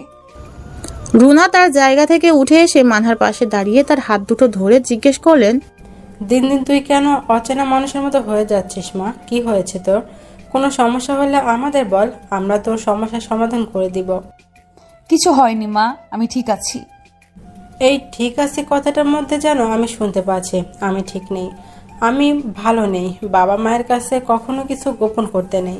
সন্তানের মুখ দেখেই কিন্তু বাবা মা কিছুটা আশ করতে পারে। তবে আমি তোর মুখ থেকে শুনতে চাচ্ছি কি হয়েছে, কেন তুই এতটা চুপচাপ হয়ে গিয়েছিস? আমি এক কথার কতবার বলবো মা, আমার কিচ্ছু হয়নি, বিশ্বাস করো। বিশ্বাস করতে পারলাম না, কারণ আমি টের পাচ্ছি আমার সন্তান ভালো নেই, কোনো একটা ব্যাপার নিয়ে চিন্তিত এবং প্রচণ্ড দুঃখ পেয়েছে। বিশ্বাস করা বা না করা পুরোপুরি তোমার ব্যাপার মা। মানহা সেখান থেকে চলে যেতে চাইলে রুনা তাকে বাধা দিয়ে নিজের বুকের সঙ্গে জড়িয়ে ধরে মাথায় আলতো করে চুমু খেয়ে নরম গলায় বললেন, কাউকে ভালোবাসিস মা? রুনার এমন প্রশ্নে হু হু করে কেঁদে উঠল মানহা। অনেক চেষ্টা করেছে নিজেকে শক্ত রাখার, সবার সামনে নিজেকে শক্ত প্রমাণ করার, তবে মায়ের কাছে এসব কিচ্ছু খাটে না। এতদিন গলায় দলা পাকিয়ে থাকা কান্নাগুলো বেরিয়ে এলো, এবার হয়তো ভারী বুকটা হালকা হবে, অশান্ত মনটা একটু হলেও শান্ত হবে। মেয়ের এমন কান্না দেখে মুখটা দুঃখী করে আছেন, মাথাটা মেঝের দিকে ঝুঁকে দুহাতে মাথা চেপে ধরে বসে আছে। মাহির তার মনের কোণের সম্পর্ক নষ্ট হওয়ার ভয়টা ঘুরপাক খাচ্ছে। যদি এক্ষুনি মানহা তার দিকে আঙুল তোলে তখন কি হবে? ও যে প্রিয় ফুপু ফুপা কি তাকে বুঝবে, নাকি উল্টো ভুলটাই বুঝবে? এসবের চেয়েও বেশি দুঃখ হচ্ছে মানহার এই অবস্থা দেখে। মানহার চোখ থেকে পড়া প্রত্যেকটা পানি ফোঁটা সোজা মাহিরের বুকে গিয়ে বিছে। তারও খুব ইচ্ছে করছে মানহাকে বুকে জড়িয়ে বলতে, আমিও তোকে প্রচন্ড পরিমাণে ভালোবাসি। তবে তা বলার উপায় নেই, পরিস্থিতিটাই এরকম যে না পারছে সবকিছু বলতে আর না পারছে চুপচাপ সব সহ্য করতে। তবুও মনকে মানিয়ে নিচ্ছে, পাথরের মতো শক্ত করছে মনকে। মাথায় হাত বুলিয়ে দিয়ে আবারও উত্তরটা জানতে চাইল রুনা। মানহা কিছুটা কান্না থামিয়ে কাঁদো কাঁদো গলায় বলল, আমি যাকে ছোট থেকে ভালোবেসেছি সে আমাকে ঘৃণা করেছে। যার মনের মতো হয়ে ওঠার জন্য আমি এত কিছু করেছি বা এখনো করে যাচ্ছি, সে সব সময় আমার থেকে পলাই করছে। অবশেষে সে অন্য কাউকে নিয়ে বেশ আছে। তাহলে তুই কেন তার জন্য দুঃখ পাচ্ছিস? সে যদি অন্য কাউকে নিয়ে ভালো থাকে তাহলে তুইও দেখিয়ে দে। কি করে দেখিয়ে দিব মা? আমি তাকে ভালোবেসে ভালোবাসার মানে বুঝেছি। যখন থেকে একটু একটু করে বুঝতে শিখেছি তখন থেকে সে আমার ভালোবাসা। আমি পারবো না মা তেমন কিছু করতে। সোফা থেকে উঠে এসে মেয়ের পাশে দাঁড়িয়ে মিজান বললেন, কে সেই ছেলে যে তোকে এতটা অপছন্দ করে? কোন বংশের ছেলে সে? তার নাম ঠিকানা বল, আমি নিজে গিয়ে কথা বলবো তার পরিবারের সঙ্গে, তারপর দেখি কি হয়। তেমন কিছু করার দরকার নেই বাবা, তুমি শুধু আমার বিয়ে শাদী নিয়ে কথা বাড়িও না, তাহলেই হবে। এই একটা ব্যাপার নিয়ে কি তুই সারা জীবন দুঃখে থেকে চাস? যদি তুই এটাই চাস তাহলে আমার কথা শোন। এমন কিছু হতে দেব না আমি। কাল তারা এলে বিয়ের পাকা কথা দিয়ে দেব। এরকমটা করো না বাবা, তোমরা আমার ভালো করতে গিয়ে আবার আমাকে হারিয়ে ফেলো না জানো। রুনার বুক থেকে মাথাটা তুলে একবার মাহিরের দিকে তাকালো, তবে মোমবাতির আলোয় পরিষ্কার দেখা গেল না। এক মুহূর্ত দেরি না করে ছুটে চলে গেল নিজের ঘরে। পরিস্থিতি একদম নীরব, কেউ কিচ্ছু বলছে না। বলা শেষ কথাটার মানে খুঁজে পেতেই ধপ করে সোফায় বসে পড়লেন মিজান। বাইরের ঝড় থেমে গিয়েছে, তবে মাহিরের বুকের ভিতর যেই ঝড়টা শুরু হয়েছে সেটা থামছে না মোটেও। এই ঝড়ের বেগটা এত বেশি ছিল যে মাহিরের পাষণ্ড চোখ দুটোতেও বৃষ্টি নেমেছে। এখনো মাথা মেঝের দিকে ঝুঁকে আছে, চোখ থেকে ফোঁটা ফোঁটা পানিগুলো মেঝেতেই পড়ছে। মুহূর্তের মধ্যে কারেন্ট এসে পুরো ঘর আলোকিত করে দিল। মিজান মাথায় হাত দিয়ে বসে আছেন, তার পাশেই রুনা তাকে সামানে বুঝিয়ে যাচ্ছেন যাতে মানহার বিরুদ্ধে গিয়ে বিয়ের কথা পাকা না দেয়। চোখের পানি আড়াল করতে অন্যদিকে ঘুরে দাঁড়ালো মাহির। নিজেকে যথাসম্ভব সামলে নিয়ে স্বাভাবিক ভঙ্গিতে বলল, আমার জরুরি একটা কাজ পড়ে গেল, আমি আসছি। আজ মানহাকে পড়ানোর শেষ দিন ছিল, আগামীকাল এসে পড়িয়ে যাব। রুনা সোফা থেকে উঠে বললেন, কিন্তু মাহির, বাইরে তো বৃষ্টি হচ্ছে, তুই এখন কিভাবে যাবি? সমস্যা নাই, যেতে পারবো ফুপু। দাঁড়া, আমি গিয়ে ছাতা এনে দিচ্ছি। না ফুপু, ছাতা দরকার হবে না, আমার দেরি হয়ে যাচ্ছে, আসছি। দ্রুত পায়ে ঘরের বাইরে বেরিয়ে এলো মাহির। ঝুমঝুম বৃষ্টি, আজ সঙ্গে করে সাইকেল নিয়ে আসেনি, তাই হাঁটা দিল। টুপটাপ করে বৃষ্টির ফোঁটা পড়ছে মাথার উপর। কোথায় যাবে তার ঠিক নেই। গ্রামের মেঠো পথ দিয়ে হাঁটছে, কোন পথে যাচ্ছে, সামনে পেছনে কি আছে তার কোনো হেলদোল নেই। বারবার মাথায় মানহার বলা কথাগুলো ঘুরপাক খাচ্ছে। যদি মানহা উল্টোপাল্টা কিছু করে বসে তখন আমি কিভাবে বোঝাবো আমার মনকে? সরল সুন্দর মন তার যদি সত্যিই তেমন কিছু করে, কি করব আমি? এই সময় আবার কি করা উচিত? আমারও তো দুঃখ হচ্ছে। মানহা, তুই যেমন ফুপুর বুকে মাথা রেখে দুটো কথা বলে মনটা হালকা করলি, আমি তো তেমন করতে পারি না। আমার সমস্ত দুঃখ কষ্ট বুকের ভিতর জমাট বেঁধে আছে, আমি কাউকে বলতে পারি না সেসব। এই মুহূর্তে আমি খুবই অসহায়, নিরুপায়। আমার কিচ্ছু করার নেই, আমি কিছু করতে চাইলেও পারবো না। আমি পারছি না তোর সব দুঃখ দূর করে দিতে, শত চেষ্টা করেও আমি পারছি না তোকে ভালোবেসে বুকে টেনে নিতে। এবার তো মনে হচ্ছে আমার ভাগ্যটাই খারাপ। একে একে কতগুলো চাকরির আবেদন করলাম, কিন্তু কোনো লাভ হলো না। দরজা জানালা বন্ধ, ঘরে আলো নেই, ঘুটঘুটে অন্ধকারে বিছানার এক কোনায় গুটিসুটি মেরে বসে ফুপিয়ে কাঁদছে মানহা। আজ সকাল পর্যন্ত সে ভেবেছিল মাহির তার নিজের ব্যক্তিগত মানুষ, উপর থেকে যতই রাগ দেখাক ভেতরে ভেতরে একটু হলেও তাকে ভালোবাসে। কিন্তু না, হলো তার উল্টো। এই মানুষটা তো অন্য কাউকে ভালোবাসে, অন্য কাউকে নিয়ে ঘর বাঁধার স্বপ্ন দেখে। এসব মনে করতেই চিৎকার করে বলে উঠল, না মাহির ভাই, তুমি এটা কিছুতেই করতে পারো না আমার সঙ্গে। আমি কি করে তোমার পাশে অন্য একজন নারীকে সহ্য করব? আমি কিছুতেই মানতে পারবো না তুমি অন্য কাউকে ভালোবাসো। তুমি শুধু আমার, আর কারোর নও। আমি তোমার জন্য আজ পর্যন্ত কোনো ছেলেকেই ভালোবাসার নয়নে দেখিনি। আমার কাছে ভালোবাসা মানেই তুমি মাহির ভাই, কিন্তু তোমায় আমি আজও বোঝাতে পারলাম না। তুমি বুঝলে না আমায় মাহির ভাই, তুমি বুঝলে না আমায়। দরজায় কারো কড়া নাড়াতে থেমে গেল মানহা। স্থির চোখে চেয়ে আছে দরজার দিকে। পরপর কয়েকবার কড়া নাড়তেই চিৎকার করে বলে উঠল, কি ওখানে? আমি কারোর সাথে কথা বলতে চাচ্ছি না, চলে যাও তোমরা। মানিয়াপু, তাড়াতাড়ি দরজাটা খোলো, জরুরি কথা আছে। বৃষ্টিতে ভিজে একাকার অবস্থা, শরীর থেকে টুপটাপ করে পানির ফোঁটা পড়ছে।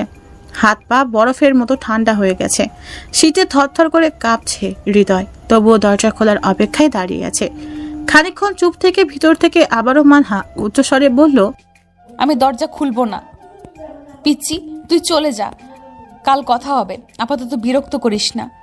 খুব জরুরি কথা মানিয়াপু, এটা তোমার জানানো খুব প্রয়োজন, দয়া করে বাইরে বেরিয়ে এসো। কি এমন কথা বলার আছে যার জন্য তুই বৃষ্টিতে ভিজে এসেছিস আমার কাছে? কারণটা বলার আগে পিছন থেকে কেউ একজন এসে হৃদয়ের মুখটা চেপে ধরে মানহার দরজা থেকে কিছুটা দূরে সরিয়ে নিয়ে গিয়ে হাতটা নামিয়ে নিতেই হৃদয় পিছন ফিরে তাকালো। রাগী চোখে তাকিয়ে আছে ঝুমু। তাকে দেখে হৃদয় কাঁপা কাঁপা গলায় বলল, কি হলো এটা ঝুমু আপু? তুমি আমাকে বলতে দিলে না কেন? আমি মানিয়া আপুকে এই খবরটা দিব বলেই এই বৃষ্টির মধ্যে এখানে এসেছি। ঝুমু সম্পর্কে মানহার ফুফাতো বোন হয়, মিজানের বড় বোনের মেয়ে। তারা পাশের এলাকায় থাকে, তবে ঝুমু ছোটবেলা থেকেই এখানে মানহার সঙ্গে থেকেছে। এই তো কিছুদিন হলো সে তার বাবা মায়ের কাছে থাকা শুরু করেছে, তবে কয়েকদিন পরপরই মানহার কাছে চলে আসে। ঝুমু বয়সে মানহার থেকে এতটা বড় নয়, তবুও সে সবসময় বড় বোনের দায়িত্ব পালন করে। মানহাও তেমনই, ছোট থেকে বড় যা কিছু ঘটে সেসব ঝুমুর সঙ্গে আলাপ করে। মানহা যে মাহিরকে পছন্দ করে, ভালোবাসে, তাও সব জানে সে। মানহা, মিহি, ঝুমু তিনজন খুব ভালো বান্ধবী বলা চলে। বাইরের দিকে তাকিয়ে লম্বা একটা শ্বাস ছেড়ে ঝুমু বলল, মামির কাছে সব শুনেছি। এক মুহূর্তে বানহার মন মেজাজ একদমই ঠিক নেই। তার উপর যদি এই খবর জানতে, তাহলে সোজা মারা যাবে। তুই এক কাজ কর, বাড়িতে গিয়ে পোশাক পাল্টে নে, নয়তো ঠান্ডা লেগে যাবে, জ্বরও আসতে পারে। কিন্তু মানিয়াপুকে জানানোর প্রয়োজন, তুমি বুঝতে পারছো না? আমি তো বলিনি যে মানহাকে জানাবো না। হ্যাঁ, অবশ্যই জানাবো, তবে এখন সেই সময় নয়। সন্ধ্যা হয়ে যাচ্ছে, বৃষ্টিও পুরোপুরি কমেনি। তারপর মামা মামি দুজনেই তো সেখানে চলে গিয়েছে। আমার একার পক্ষে ওকে সামলানো কঠিন হয়ে যাবে। আমি আগে ওর সঙ্গে কথা বলি, একটু স্বাভাবিক হোক, তারপর বলবো। তুই আর দেরি করিস না। আচ্ছা, আমি যাই। এক দৌড়ে চলে গেল হৃদয়। ঝুমু দরজার সামনে গিয়ে ডাকতে শুরু করলো। বেশ কিছুক্ষণ ডাকাডাকির পর মানহা এসে দরজা খুলে দিল। চোখ মুখ ফুলে উঠেছে, গায়ে ওড়না নেই, চুলগুলো এলোমেলো হয়ে চোখের কোণে এখনো কিছুটা পানি জমে আছে। একটু নাড়া দিতেই গাল বেয়ে পড়বে। মানহার হাত ধরে ঘরের ভেতরে নিয়ে গিয়ে বিছানার উপর তাকে বসিয়ে দিয়ে ঝুমু মেঝেতে হাঁটু গেঁথে বসে মানহার গালে আলতো করে হাত রেখে বলল, আমি বুঝতে পারছি তোর খুব দুঃখ হচ্ছে, তাই বলে কি নিজের এমন অবস্থা করবি?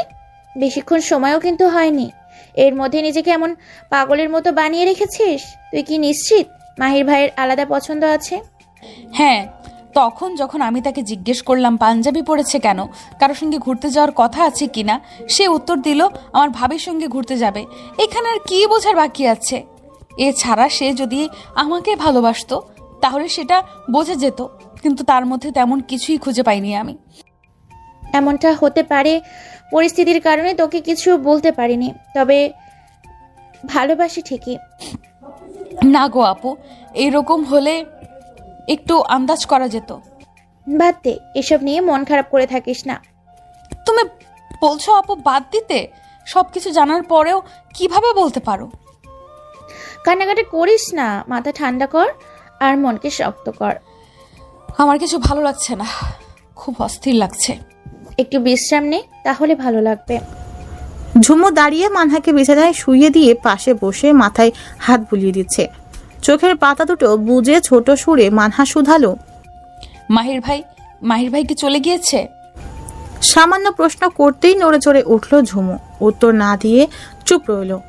মিনিট দুয়েক উত্তরের অপেক্ষায় থেকে আবারও জিজ্ঞেস করলো, কি হলো ঝুমু আপু, চুপ করে আছো কেন? আমি এসে তাকে পাইনি, তবে সে এখন বাড়িতেই আছে, চিন্তা করিস না। মাহির ভাই এই সময় কোনোদিনই বাড়িতে থাকে না। ও ঠিক আছে, তুই ঘুমা। আর কিছুই বলল না, শুধু লম্বা একটা শ্বাস ছাড়লো। মাথায় বিলি কেটে দিচ্ছে ঝুমু। এক পর্যায়ে ঘুমের সাগরে তলিয়ে গেল মানহা। সমস্ত দুঃখ কষ্ট চিন্তা ভাবনা নিমেষেই হারিয়ে গেল। ঝুমু পাশ থেকে উঠে ঘরের বাইরে এসে কাঙ্ক্ষিত নাম্বারে কল বসিয়ে দিল।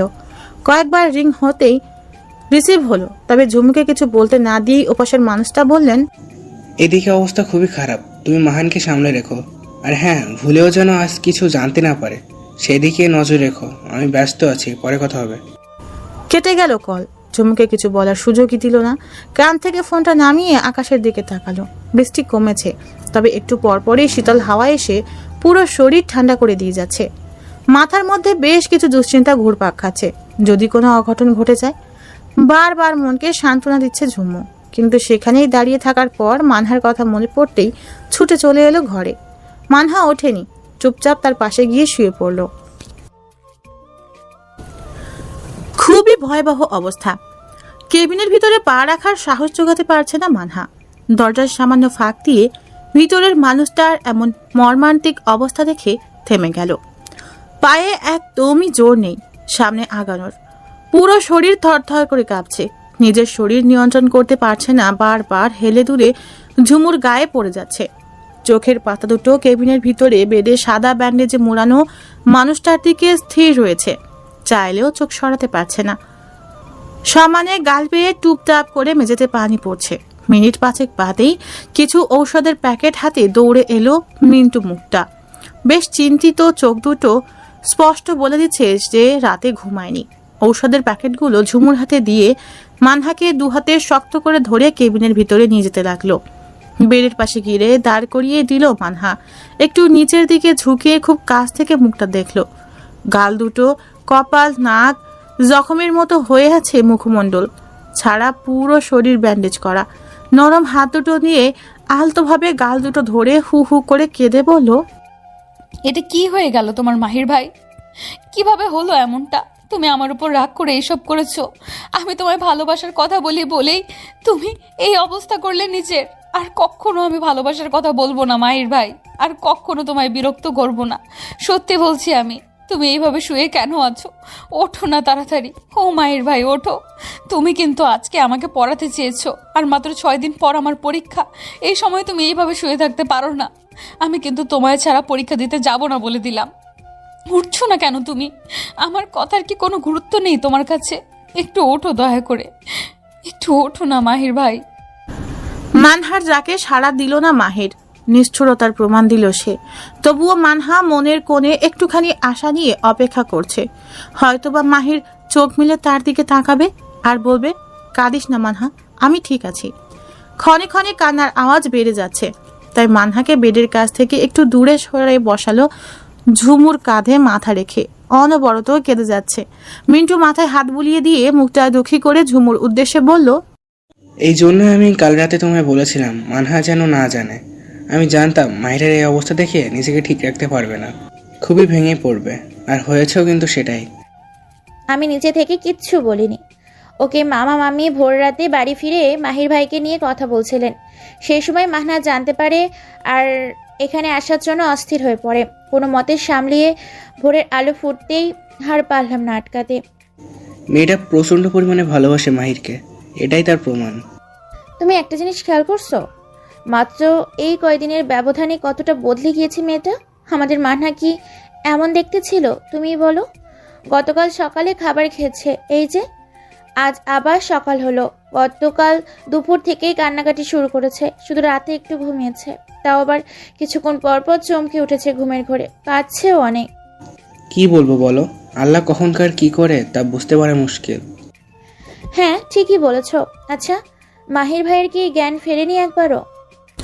মিন্টু ইশারায় মানহাকে দেখিয়ে ঝুমুকে বোঝালো মানহার সামনে কিছু বলা যাবে না। মিন্টুর ইশারা বুঝতে পেরে চুপ হয়ে গেল। চুপচাপ কিছুক্ষণ বসে রইল তিনজন। এর মধ্যেই কেবিনে প্রবেশ করলো মিহি। মুখটা মলিন, হাতে একটা ব্যাগ। আস্তে ধীরে গিয়ে ব্যাগটা টেবিলের উপর রেখে মানহার কাছে এসে তাকে জাপটে ধরে হাউ মাউ করে কেঁদে উঠল, সঙ্গে মানহা, ঝুমুও। ওদের কান্নাকাটি দেখে মিন্টু নিজেকে সামলাতে পারল না।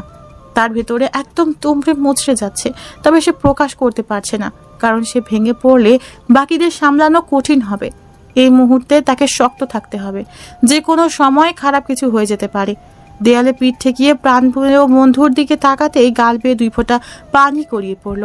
হাতের উল্টো পিঠ দিয়ে গাল দুটো মুছে 2 হাতে মানহা আর মিহির মাথায় হাত বুলিয়ে দিয়ে ছোট্ট স্বরে বলল, এখানে এভাবে কান্নাকাটি করলে ডাক্তাররা এসে বকবে। নিজেদের শান্ত কর তোরা। আল্লাহ ভরসা, তিনি কখনই খারাপ কিছু করবেন না। আমাদের মাহির আবার সুস্থ হয়ে যাবে, দেখিস। মিহি কেঁদে কেঁদে বলল, এটা কি হয়ে গেল মিন্টু ভাই?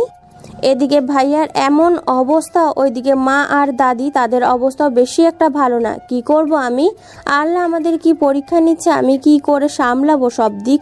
ও আল্লাহ, এর চেয়ে ভালো তুমি আমায় নিয়ে যাও, আমি আর পারছি না গো আল্লাহ। বোকা, এইভাবে কথা বলছিস কেন? আমরা কি সবাই মরে গেছি নাকি বলতো? শোন, তুই বরং বাড়িতে চলে যা, সঙ্গে করে ঝুমুরকে নিয়ে যা, কারণ তোর একার পক্ষে সম্ভব হবে না দুজনের অসুস্থ মানুষকে সামলানো।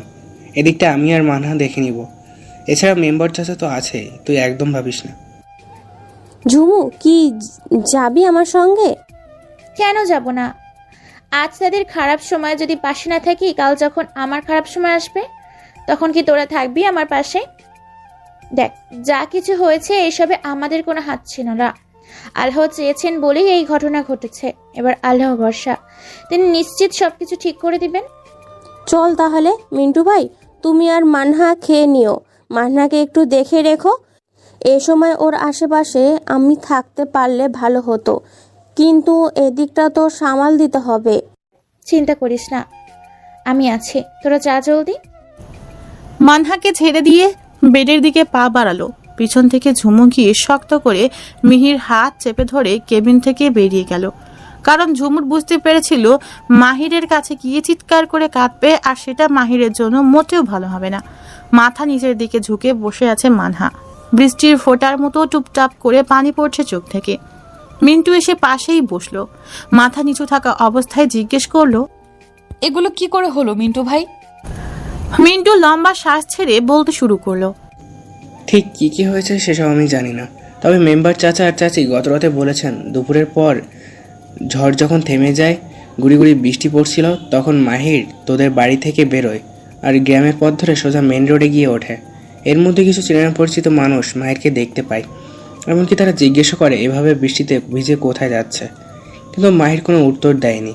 হতে পারে ও শুনতে পায়নি, তবে তারা বলেছে মাহির নাকি খুব চিন্তায় ছিল, মনমরা হয়ে হেঁটে যাচ্ছিল। মেইন রোডে ওঠার সঙ্গে সঙ্গে একটা মালবাহী ট্রাক এসে মেরে দেয়। আমি ঢাকা থেকে ফেরার সময় দেখতে পেলাম রাস্তায় অনেক ভিড়, লোকে বলাবলি করছিল অ্যাক্সিডেন্ট হয়েছে। এমনি আমি এসব অ্যাক্সিডেন্ট দেখতে পাই না, তোরা তো জানিসই, কিন্তু কাল আমার মনটা খুব করে চাইলো গিয়ে একবার দেখতে। তাই ভিড় কাটিয়ে ভেতরে ঢুকে মাহিরকে রক্তাক্ত অবস্থায় দেখে আমার মাথায় যেন আকাশ ভেঙে পড়লো। আশেপাশে অনেক মানুষজন ছিল, সেখানে কিছু মানুষজন আমাদের চেনা, তবে তারা মাহিরকে চিনতে পারছিল না, কারণ তখন মাহিরের পুরো শরীর রক্তে মাখামাখা হয়েছিল। তারা কেউ মাহিরের কাছে যায়নি, হয়তোবা ভেবেছে মাহির আর দুনিয়ায় নেই। তারপর অপরিচিত একটা মানুষ, আমি যখন দুহাতে মাহিরের মাথাটা তুলে আমার বুকের সঙ্গে জড়িয়ে চিৎকার দিলাম, তখন সবাই এগিয়ে এসে দহাদরি করে আমার ভাইকে গাড়ি তুলে দিল। আমার ভাইয়ের শরীরে বেশ কিছু জায়গা থেকে মাংস উঠে গিয়েছে, আবার কিছু কিছু জায়গায় পুড়ে গিয়েছে। আমার ভাই মাথায় প্রচণ্ড ব্যথা পেয়েছে। আমার ভাইয়ের রক্তে লাল হয়ে গিয়েছিল আমার শরীর। যে ভাই সমতুল্য বন্ধুর গায়ে ছোট থেকে আজ পর্যন্ত একটা টোকাও দেয়নি, আজ তার রক্তে নিজেকে লাল হতে হয়েছে। কেঁপে কেঁপে কাঁদছে মিন্টু। তাকে সান্ত্বনা দেওয়ার মতো কোনো ভাষা নেই মানহার কাছে। বেলা হয়েছে অনেক। মিজান আর রুনা এসেছে, তবে এখন সবাইকে বাইরে বের করে দেওয়া হয়েছে। শুধু মিন্টু আছে ভিতরে। কজন ডাক্তার কেবিনে ঢুকেছে, দরজার বাইরে দাঁড়িয়ে উসখুস করছে মানহা। ডাক্তাররা কি বলছে তা জানা খুব জরুরি, তবে কিভাবে জানবে? আস্তে করে দরজাটা হালকা ফাঁক করে দেখার চেষ্টা করলো, তবে পুরোপুরি দেখা যাচ্ছে না। তাই চোখ সরিয়ে কান পেতে রইল ভেতরে কি কথা হচ্ছে তা শোনার জন্য। মিন্টু নিচু গলায় বলল, স্যার, এত সময় কেটে যাওয়া সত্ত্বেও এখনো তো জ্ঞান ফিরছে না ওর। কজন ডক্টরের মধ্যে একজন বললেন, দেখুন, আমাদের চেষ্টা আমরা করেছি, এখনো 24 ঘন্টা হতে কিছু ঘন্টা বেঁচে আছে। আল্লাহ যদি সহায় হন তবে জ্ঞান ফিরে আসবে, না হলে আমাদের কিছু করার নেই, কারণ আমরা আপ্রাণ চেষ্টা করেছি, বাকিটা আল্লাহ ভরসা। এনার কথা শেষ হতেই অন্য একজন ডাক্তার বলতে শুরু করলেন, এখন অবধি ওনার শ্বাস চলছে, এটাই কম কেসে। বলুন, সাধারণত এরকম অ্যাক্সিডেন্ট হলে তারা ঘটনাস্থলেই মারা যান। ভাগ্য ভালো উনি বেঁচে আছেন, আল্লাহ চাইলে খুব শীঘ্রই জ্ঞান ফিরেও পাবেন। একদম ঠিক বলেছেন, তবে আমরা কেউ কোনো গ্যারান্টি দিতে পারবো না। যে কোনো সময়ে যে কোনো পরিস্থিতির মোকাবেলা করতে প্রস্তুত থাকুন। মেঝেতে ধপ করে বসে পড়ল মানহা। ডাক্তার তখনই এমন কথাবার্তা বলেন যখন তারা আশার আলো দেখতে পান না। তবে কি মারা যাবে মাহির ভাই? এভাবে কি তার নিঃশ্বাস চলা বন্ধ হয়ে যাবে? এত সহজেই কি সবকিছু শেষ হয়ে যাবে? এটা কি করে হতে পারে? না না, কিছুতেই এটা হতে পারে না। মাহির ভাই সুস্থ হয়ে উঠবে, তাকে সুস্থ হতেই হবে। এভাবে আমাদের সবাইকে ছেড়ে যেতে পারে না। মাহির ভাই, তুমি আমার সঙ্গে এমনটা করতে পারো না, কিছুতেই না। আমি মরে যাব, আমি পারবো না তোমায় ছাড়া বাঁচতে, আমি একদমই শেষ হয়ে যাব। তুমি ঠিক করছো না আমার সাথে, এর শাস্তি তোমায় পেতেই হবে মাহির ভাই। রুনা মানহার মুখের কাছে নিজের কান নিয়েও স্পষ্ট শুনতে পেল না মানহা বিড়বিড় করে কি বলছিল। মিজান আর রুনা দুজনে ধরাধরি করে মানহাকে চেয়ারে নিয়ে বসালো। ডাক্তারের বলা কথাগুলো শোনার পর থেকে যেন কোনো হেলদোল নেই তার, যেদিকে নিয়ে যাচ্ছে সেদিকেই যাচ্ছে। চোখে এক ফোঁটা পানি নেই, তবে চোখ মুখে দুঃখেরা ছেয়ে গিয়েছে। এখনো পর্যন্ত কিছু খায়নি, এমনকি একটা ফোঁটা পানিও না। আস্তে আস্তে শরীর ক্লান্ত হয়ে যাচ্ছে, শরীরের শক্তি সব ক্ষয় হয়ে যাচ্ছে। মায়ের কাঁধে মাথা রাখতেই চোখ দুটো বুজে এলো। রুনা বুঝতে পারলো মানহা অচেতন হয়ে পড়েছে। মিজানকে বলতেই সে তড়িঘড়ি করে উঠে পানি নিয়ে এসে মুখের উপর ছিটিয়ে দিল, তবে এতে কোনো কাজ হলো না। কেবিন থেকে ডক্টরগুলোকে বেরোতে দেখে মিজান ডাকলেন, স্যার, দয়া করে একটু এদিকে আসুন। মিজানের ডাক শুনে একজন দাঁড়ালেন, বাকিরা সবাই চলে গেলেন। দুপা এগিয়ে গিয়ে বললেন, জি বলুন, কোনো সমস্যা? আমার মেয়ে অচেতন হয়ে পড়েছে, আপনি একটু দেখুন না। আপনারা কোন পেশেন্টের বাড়ির লোক? 205 নম্বর কেবিন। ওখানে তো দুটো বেড আছে, একটা পেশেন্ট অন্যটা ফাঁকা। আপনারা বরং এক কাজ করুন, যে সেই ফাঁকা বেডে ওনাকে নিয়ে শুয়ে দিন। আমি নার্সকে বলে যাচ্ছি, স্যালাইন দিতে হবে। আর হ্যাঁ, নিজেদের সন্তানদের উপর একটু নজর রাখবেন। দেখে তো মনে হচ্ছে ঠিকমতো খাওয়া দাওয়া করেনি, বেশ চিন্তিত এবং মনে আঘাত পেয়েছে। এ বয়সে এমন অবস্থা হলে চলবে বলুন? আসলে মেয়েটা বড্ড বেশি ভালোবাসে তার ভাইকে, তাই সহজে মেনে নিতে পারছে না। বুঝলাম। আপনাদের যেটা বললাম সেটা করুন, আমি গিয়ে নার্সকে পাঠিয়ে দিয়েছি। দ্রুত পায়ে সেখান থেকে চলে গেলেন ডাক্তার। এদিকে দুজন মানহাকে ধরে কেবিনের ভিতরে নিয়ে গিয়ে মাহিরের পাশের বেডে শুইয়ে দিল। নার্স এসে স্যালাইন লাগিয়ে দিয়ে সেও চলে গেলেন। মিজান, রুনা আর মিন্টু দুপাশে অচেতন দুজনকে নিয়ে বসে রইল, অপেক্ষা করতে লাগলো কখন তাদের চেতন হবে। দুপুর নাগাদ মানহার জ্ঞান ফিরলেও এখনো পর্যন্ত জ্ঞান ফেরেনি মাহিরের। দেয়ালে পিঠ ঠেকিয়ে বেডের উপর বসে আছে, তার চোখ দুটো মাহিরের উপর এক দুই করে গুনছে। হঠাৎ করেই হালকা মাথা নড়ল। মাহির চট করে বেড থেকে নেমে চেঁচিয়ে বলল, মাহির ভাই মাথা নেড়েছে, তোমরা দেখো। সবাই দ্রুত মাহিরের কাছে যেতেই একটু একটু করে চোখ দুটো মিলে তাকাতেই চোখের সামনে মানহার শুকনো মুখটা দেখতে পেল। চোখ ঘুরিয়ে এক এক করে সবাইকে দেখলো। আল্লাহর দরবারে শুকরিয়া আদায় করবেন মিজান। কিছু বলার চেষ্টা করলো মাহির, তবে কয়েকবার মান উচ্চারণ করেই আর পারল না। শুকনো গলা ব্যর্থ হলো পুরো কথাটা শেষ করতে। মিন্টু দৌড়ে গিয়ে ডক্টরকে ডেকে নিয়ে এলো। তিনি চেক আপ করে জানালেন শরীরের অবস্থা ভালোর দিকে যাচ্ছে। শুনে অনেকটাই খুশি হলো সবাই, তবে মানহা মনে মনে এসবের জন্য নিজেকে দায়ী করছে। সে মনে করে আজ মাহির যেখানে এসেছে এটা শুধুমাত্র তার জন্যই, কেননা সে যদি তখন ওভাবে কথাগুলো না বলতো তাহলে মাহির রাগ করে বাড়ি থেকে এভাবে বেরোতো না, ফলে এমন একটা দুর্ঘটনার শিকারও হতে হতো না মাহিরকে। সবার থেকে একটা দূরত্ব বজায় রেখে দাঁড়ালো মানহা। মাহির সেটা খেয়াল করে চোখ দিয়ে ইশারা করে দেখাতেই মিজান বললেন, কি হলো মানহা, এখানে কেন তুই? এদিকে আয়, মাহির ডাকছে তো। এক পা দু পা করে আবারও এগিয়ে গেল। গলা দিয়ে আওয়াজ বেরোচ্ছে না, তাই ঠোঁট নাড়িয়ে কিছু বলার চেষ্টা করলো। বাকিটা কেউ না বুঝলেও মানহা বুঝতে পারলো। টেবিলের উপর রাখা পানির গ্লাসটা হাতে নিয়ে চা চামচ দিয়ে ঠিক ততটুকু পানি দিল যতটুকু পানিতে গলাটা ভিজবে। পানি খেয়ে ছোট্ট সুরে কিছু বলল বলে তা মানহার কান পর্যন্ত পৌঁছালো না, তাই সে মাহিরের দিকে ঝুঁকে বলল, আবার বলো, বুঝতে পারিনি। নিজের শরীরের একই হাল করেছিস? ও কিছু না। মানুষের জীবনে কঠিন থেকে কঠিন সময় আসে, তবে এভাবে ভেঙে পড়লে চলবে না।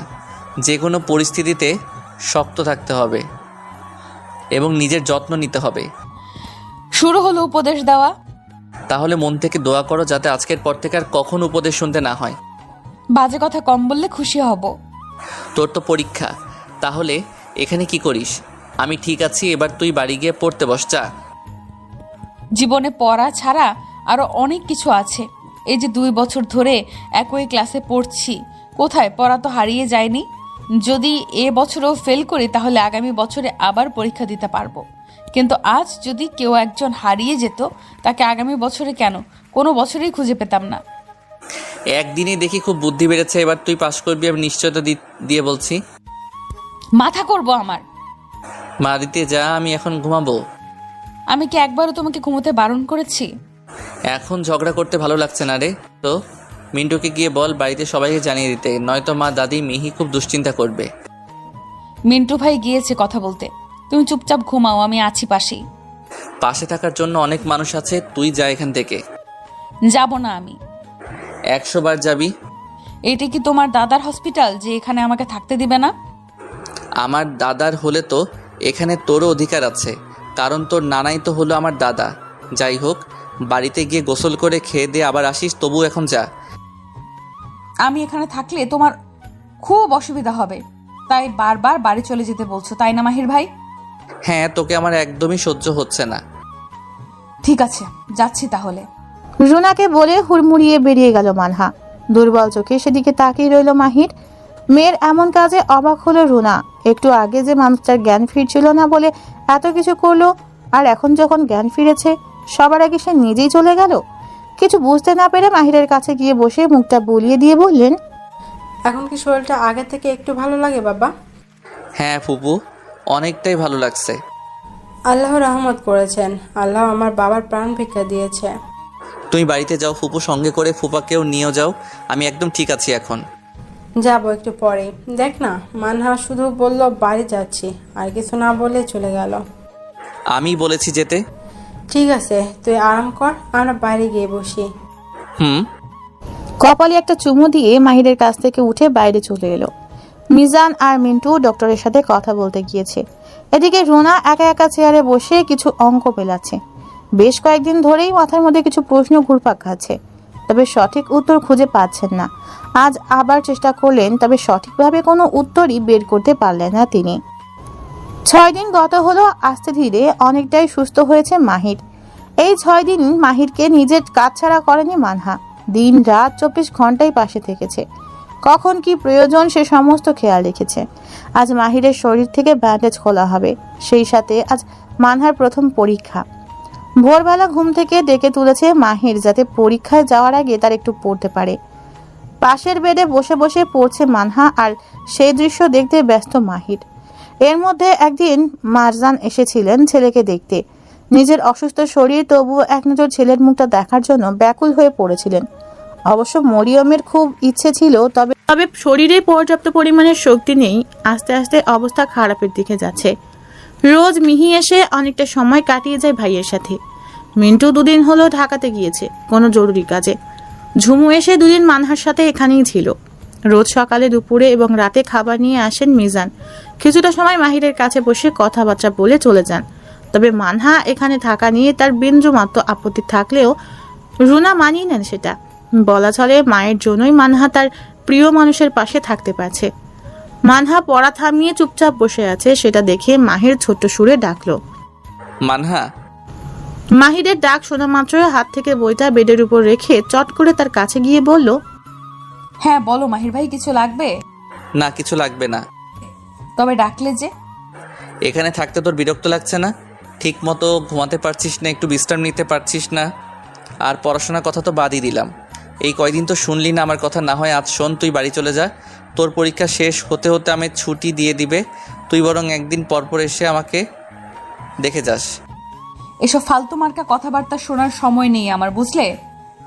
অনেক পড়া বাকি। সেখান থেকে নিজের বেডে এসে হাত ঘড়িটার দিকে তাকালো। 8টা 4 বেজে গিয়েছে। তবু আজ মিজান খাবার নিয়ে আসেননি। অন্যদিন এর আগেই চলে আসেন, তাহলে আজ কেন এলেন না? কোনো সমস্যা হয়েছে কি? মানহা আর বেডে না বসে ওয়াশরুমে ঢুকে পানি আর ব্রাশ নিয়ে এসে মাহিরের হাতে ব্রাশটা দিয়ে বলল, দেখেছো আজ কত বেলা হলো, কিন্তু বাবা এলো না এখন পর্যন্ত। হয়তো কোনো কাজে আটকা রয়েছে, চিন্তা করিস না, চলে আসবেন এক্ষুনি। বাবা মা ছাড়াও কি মিহি, ঝুমু আপুর আসার কথা ছিল? তারাও তো এলো না। সবই কপাল। আজকের একটা দিন ভেবেছিলাম সবাই আমার পাশে থাকবে, ঘোড়ার ডিম থাকলো। এই জন্যই বলেছিলাম বাড়িতে থাকতে। তুই যদি এখন এখানে না থেকে বাড়িতে থাকতিস, তাহলে দেখতে পারতিস কত মানুষ তোকে দেখার জন্য আসতেন। ওসব আলগা পিরিতি পছন্দ নয় আমার। যারা আমায় ভালোবাসবে, গুরুত্ব দিবে, সে আমি যেখানেই থাকি না কেন তারা সেইখানেই ভালোবাসবে, বুঝলে? তোর কথাবার্তা শুনে মনে হচ্ছে তোর স্যার তুই নয়, আমার ম্যাডাম। যা ভাবার ভাবতে পারো, আমার কোনো সমস্যা নেই। তবে ঝটফট দাঁত ব্রাশ করো। ছটপট কি করে করব? হাতে ভীষণ ব্যথা তো। মাহিরের হাত থেকে ব্রাশটা এক হাতে নিয়ে অন্য হাতে থুতনি উঁচিয়ে ধরে বলল, ই করো। মাহির তার কথা মতো ই করতে ব্রাশ চালিয়ে দিল। এক ধ্যানে মানহার মুখের দিকে তাকিয়ে আছে মাহির। মানহা তার কাজে মন দিলেও টের পেল তার মুখের দিকে কেউ তাকিয়ে আছে। গলা খাকারি দিয়ে মানহা বলল, জীবনে কোনো দিন দেখোনি আমায়? চট করে মানহার উপর থেকে চোখ সরিয়ে নিল, তবে উত্তর দিল না। পানি নিয়ে পুরো মুখটা ধুয়ে দিল। ছোট্ট একটা গামছা ভিজিয়ে হাতের এপিট ওপিট এবং আঙুলগুলো ভালোভাবে মুছে দিল। পা থেকে শুরু করে পুরো শরীর ব্যান্ডেজ মোড়ানো, শুধু মুখমণ্ডল আর হাতের কবজি দুটো উন্মুক্ত। মুখটা মুছে দিয়েই শুকনো গামছাটা ভিজিয়ে ফেলেছে। এবার মুখ কি করে মুছবে? মাহির ইশারায় মানহার গায়ে থাকা ওড়নাটা দেখিয়ে দিতেই ওড়নার শেষ অংশটুকু দিয়ে আলতোভাবে মুখটা মুছিয়ে দিয়ে বলল, তুমি 5 মিনিট অপেক্ষা করো, আমি এক্ষুনি আসছি। আসছি মানে কোথায় যাবি এখন? নিচে যাবো আর আসবো, দেরি হবে না। নিচে কোন কারণে যাবি? কেউ তো এখনো খাবার নিয়ে এলো না এদিকে। তোমার ওষুধ খাওয়ার সময় হয়ে গিয়েছে, আমি গিয়ে নাস্তা নিয়ে আসছি। কোনো দরকার নেই, এক্ষুনি ফুপা চলে আসবেন, আর একদিন সামান্য একটু দেরি হলে কোনো ক্ষতি হবে না। সেটা আমি বুঝে নিব, এতে তোমার মাথা ঘামাতে হবে না। তোর সঙ্গে কথা বলাটাই বেকার। তাহলে বলো না কথা, আমি তো তোমার মাথায় কিরা দেইনি যে আমার সঙ্গে কথা বলতেই হবে। সব সময় তেরা কথা না বলে পেটের ভাত হজম হয় না তোর? সকাল থেকে এক ফোঁটা পানি মুখে দেইনি, আর তুমি পড়ে আছো ভাত হজম নিয়ে। এভাবে যাবি বাইরে? তো এখন আমি শাড়ি পরবো? সোজা কোনো কথাই নেই, মুখে বোরকা পড়ে যা। এই যাবো আর আসবো, বেশি দূর যাবো না তো। যেটা বলেছি সেটা কর, আজকাল কোনো কথাই শুনছিস না অবশ্য। আগে থেকেই তুই কি এমন, কিন্তু মনে রাখিস আমি সুস্থ হলে এর শাস্তি পেতে হবে। তখন আমাকে খুঁজে পেলে তো? খুঁজে পাবো না কেন? বিয়ে শাদী করে শ্বশুরবাড়ি যাওয়ার চিন্তা ভাবনা করছিস নাকি? মুখটা গোমড়া করে নিল। মিনিট দুয়েক ব্রু কুচকে মাহিরের দিকে তাকিয়ে থেকে ব্যাগ থেকে বোরকা খুঁজে বের করে পরে নিয়ে বেরিয়ে গেল। মাহির চোখ বুজে রইল কিছুক্ষণ। নিচে এসে তাড়াহুড়ো করে খাবারগুলো নিয়ে সোজা উপরে চলে দরজা খোলার শব্দে চোখ জোড়া মেরে চাইল মাহির। মানহা নিজের হাত থেকে খাবারের প্যাকেটগুলো টেবিলের উপর রেখে চট করে বোরকাটা খুলে বেডের উপর রেখে ভালো করে হাত ধুয়ে এসে খাবার প্লেটে নিয়ে একটা টুল টেনে মাহিরের বেড ঘেঁষেই বসে খাইয়ে দিতে লাগলো। পলকহীনভাবে তাকিয়ে দেখছে মানহাকে। মেয়েটার উপরে যতটা বাচ্চামিতে ভরপুর, ভেতরে ঠিক ততটাই দায়িত্বশীল এবং যত্নশীল, যে কেউ খুব সহজেই ভালোবাসতে বাধ্য হবে। মানহা দেখার আগে চোখ সরিয়ে নিল মাহির। খাওয়া শেষ হতেই ওষুধগুলো খাইয়ে দিয়ে পাশের বেডে বই নিয়ে বসলো মানহা। খানিকক্ষণ পরে একজন ডক্টর এলেন। আজ একটু তাড়াতাড়ি এসেছেন বোধহয়। মানহা চটজলদি উঠে দাঁড়ালো। টেবিলের এক কোণ থেকে ফাইলটা হাতে নিয়ে তাতে কিছু ঔষধ আর কিছু প্রয়োজনীয় জিনিসপত্র লিখে মানহার হাতে ধরিয়ে দিয়ে বললেন, জরুরি এগুলো নিয়ে আসুন। মানহা প্রেসক্রিপশনটার দিকে তাকিয়ে ছোট্ট সুরে বলল, এক্ষুনি লাগবে? মানে আমি বলতে চাইছি যদি একটু সময় পাওয়া যেত, এই আধা ঘন্টার মতো। আপনি এগুলো নিয়ে এলেই আমি পেশেন্টের ব্যান্ডেজ করব। আমার হাতে অত সময় নেই, 10 থেকে 15 মিনিট আমি অপেক্ষা করব। আপনি এর মধ্যেই নিয়ে আসার চেষ্টা করুন। জি স্যার। ডক্টর চলে গেলেন। মানহা পড়ল এক মুসিবতে। আমার হাতে আর একটা পয়সাও বেঁচে নেই। যা ছিল তা দিয়ে নাস্তা কিনে এনেছি। এবার কি করব? বাড়িতে যাব? না, বাড়িতে যেতেই তো প্রায় 1 ঘন্টা লেগে যাবে। এখানে আমার হাতে সময় মাত্র 15 মিনিট। এখন কি করব আমি? কার কাছে চাইবো? এখানে তো তেমন কাউকে চিনিই না। কত টাকা লাগবে সেটাও জানি না। ধ্যাত, আজ বাবাও যে আসছে না। আল্লাহ, কোনো একটা উপায় বলে দাও, কোনো একটা পথ দেখিয়ে দাও গো আল্লাহ। মাহিরের ডাকে ভাবনা থেকে বেরিয়ে এলো মানহা। প্রশ্নসূচক চোখে ইশারা করতেই মানহা বলল, কিছু না, আমি যাচ্ছি মাহির ভাই, তুমি একটু সাবধানে থেকো কেমন? এদিকে আয় দেখি প্রেসক্রিপশনটা। দেখতে হবে না, আমার দেরি হয়ে যাচ্ছে। এরকম করলে ভালো লাগে না মানহা। সুরসুর করে গিয়ে প্রেসক্রিপশনটা মাহিরের চোখের সামনে মেলে ধরতেই শুরু থেকে শেষ পর্যন্ত পড়ে ছোট্ট সুরে বলল, এসবের প্রয়োজন নেই, ডাক্তার এলে তার সঙ্গে কথা বলবো আমি, তুই বরং তোর কাজ কর। কিন্তু কেন মাহির ভাই? ডাক্তার কি বললেন শুনতে পাওনি? এগুলো আনলেই তারপর ব্যান্ডেজ খোলা হবে, না হলে নয়। সে কাল দেখা যাবে। আমার কাছে টাকা আছে মাহির ভাই। থাকুক, চুপচাপ বস গিয়ে। সবসময় এত বেশি বোঝার দরকার নেই। এখানে দাঁড়ালেই একটার পর একটা কথা বলে যাবে মাহির। ওদিকে সময়ও দৌড়ে পালাচ্ছে। কোনো কথা না বলে চুপচাপ কেবিন থেকে বেরিয়ে গেল। অবশ্য পেছন থেকে মাহির কয়েকবার ডেকেছে, তবে পাত্তা দেয়নি মানহা। ওষুধ কিনতে ফার্মেসিতে না গিয়ে সোজা জুয়েলারি দোকানে ঢুকে গেল। মানহাকে দেখে সেখানকার একজন ভদ্রলোক জিজ্ঞেস করলেন, কোনটা দেখাবো মা? মানহা এক নজরে আশপাশটা দেখে নিচু গলায় বলল, আসলে আঙ্কেল, আমি কিছু নিতে আসিনি। তবে কিসের জন্য এসেছো মা? আমি একজোড়া দুল বিক্রি করতে চাই। আপনি কি দুল জোড়া নিয়ে আমার সাহায্য করবেন? এটাকে তো সাহায্য বলে না মা। তুমি আমাদের কিছু দিবে, তার বিনিময়ে আমরা তোমাকে কিছু দেব। তাড়াহুড়ায় সঙ্গে করে ব্যাগ আনতে ভুলে গিয়েছে, শুধু হাতে করে প্রেসক্রিপশনটা নিয়ে এসেছে। এক পাশে হাতের প্রেসক্রিপশন রেখে কান থেকে দুল জোড়া খুলে ভদ্রলোকের হাতে দিয়ে দিল। তিনি নেড়েচেড়ে দেখে বললেন, খুব ভালো স্বর্ণ। তবে মা, এটা তুমি বিক্রি করতে চাচ্ছ কেন? তোমার কানেই তো ভালো মানিয়েছিল।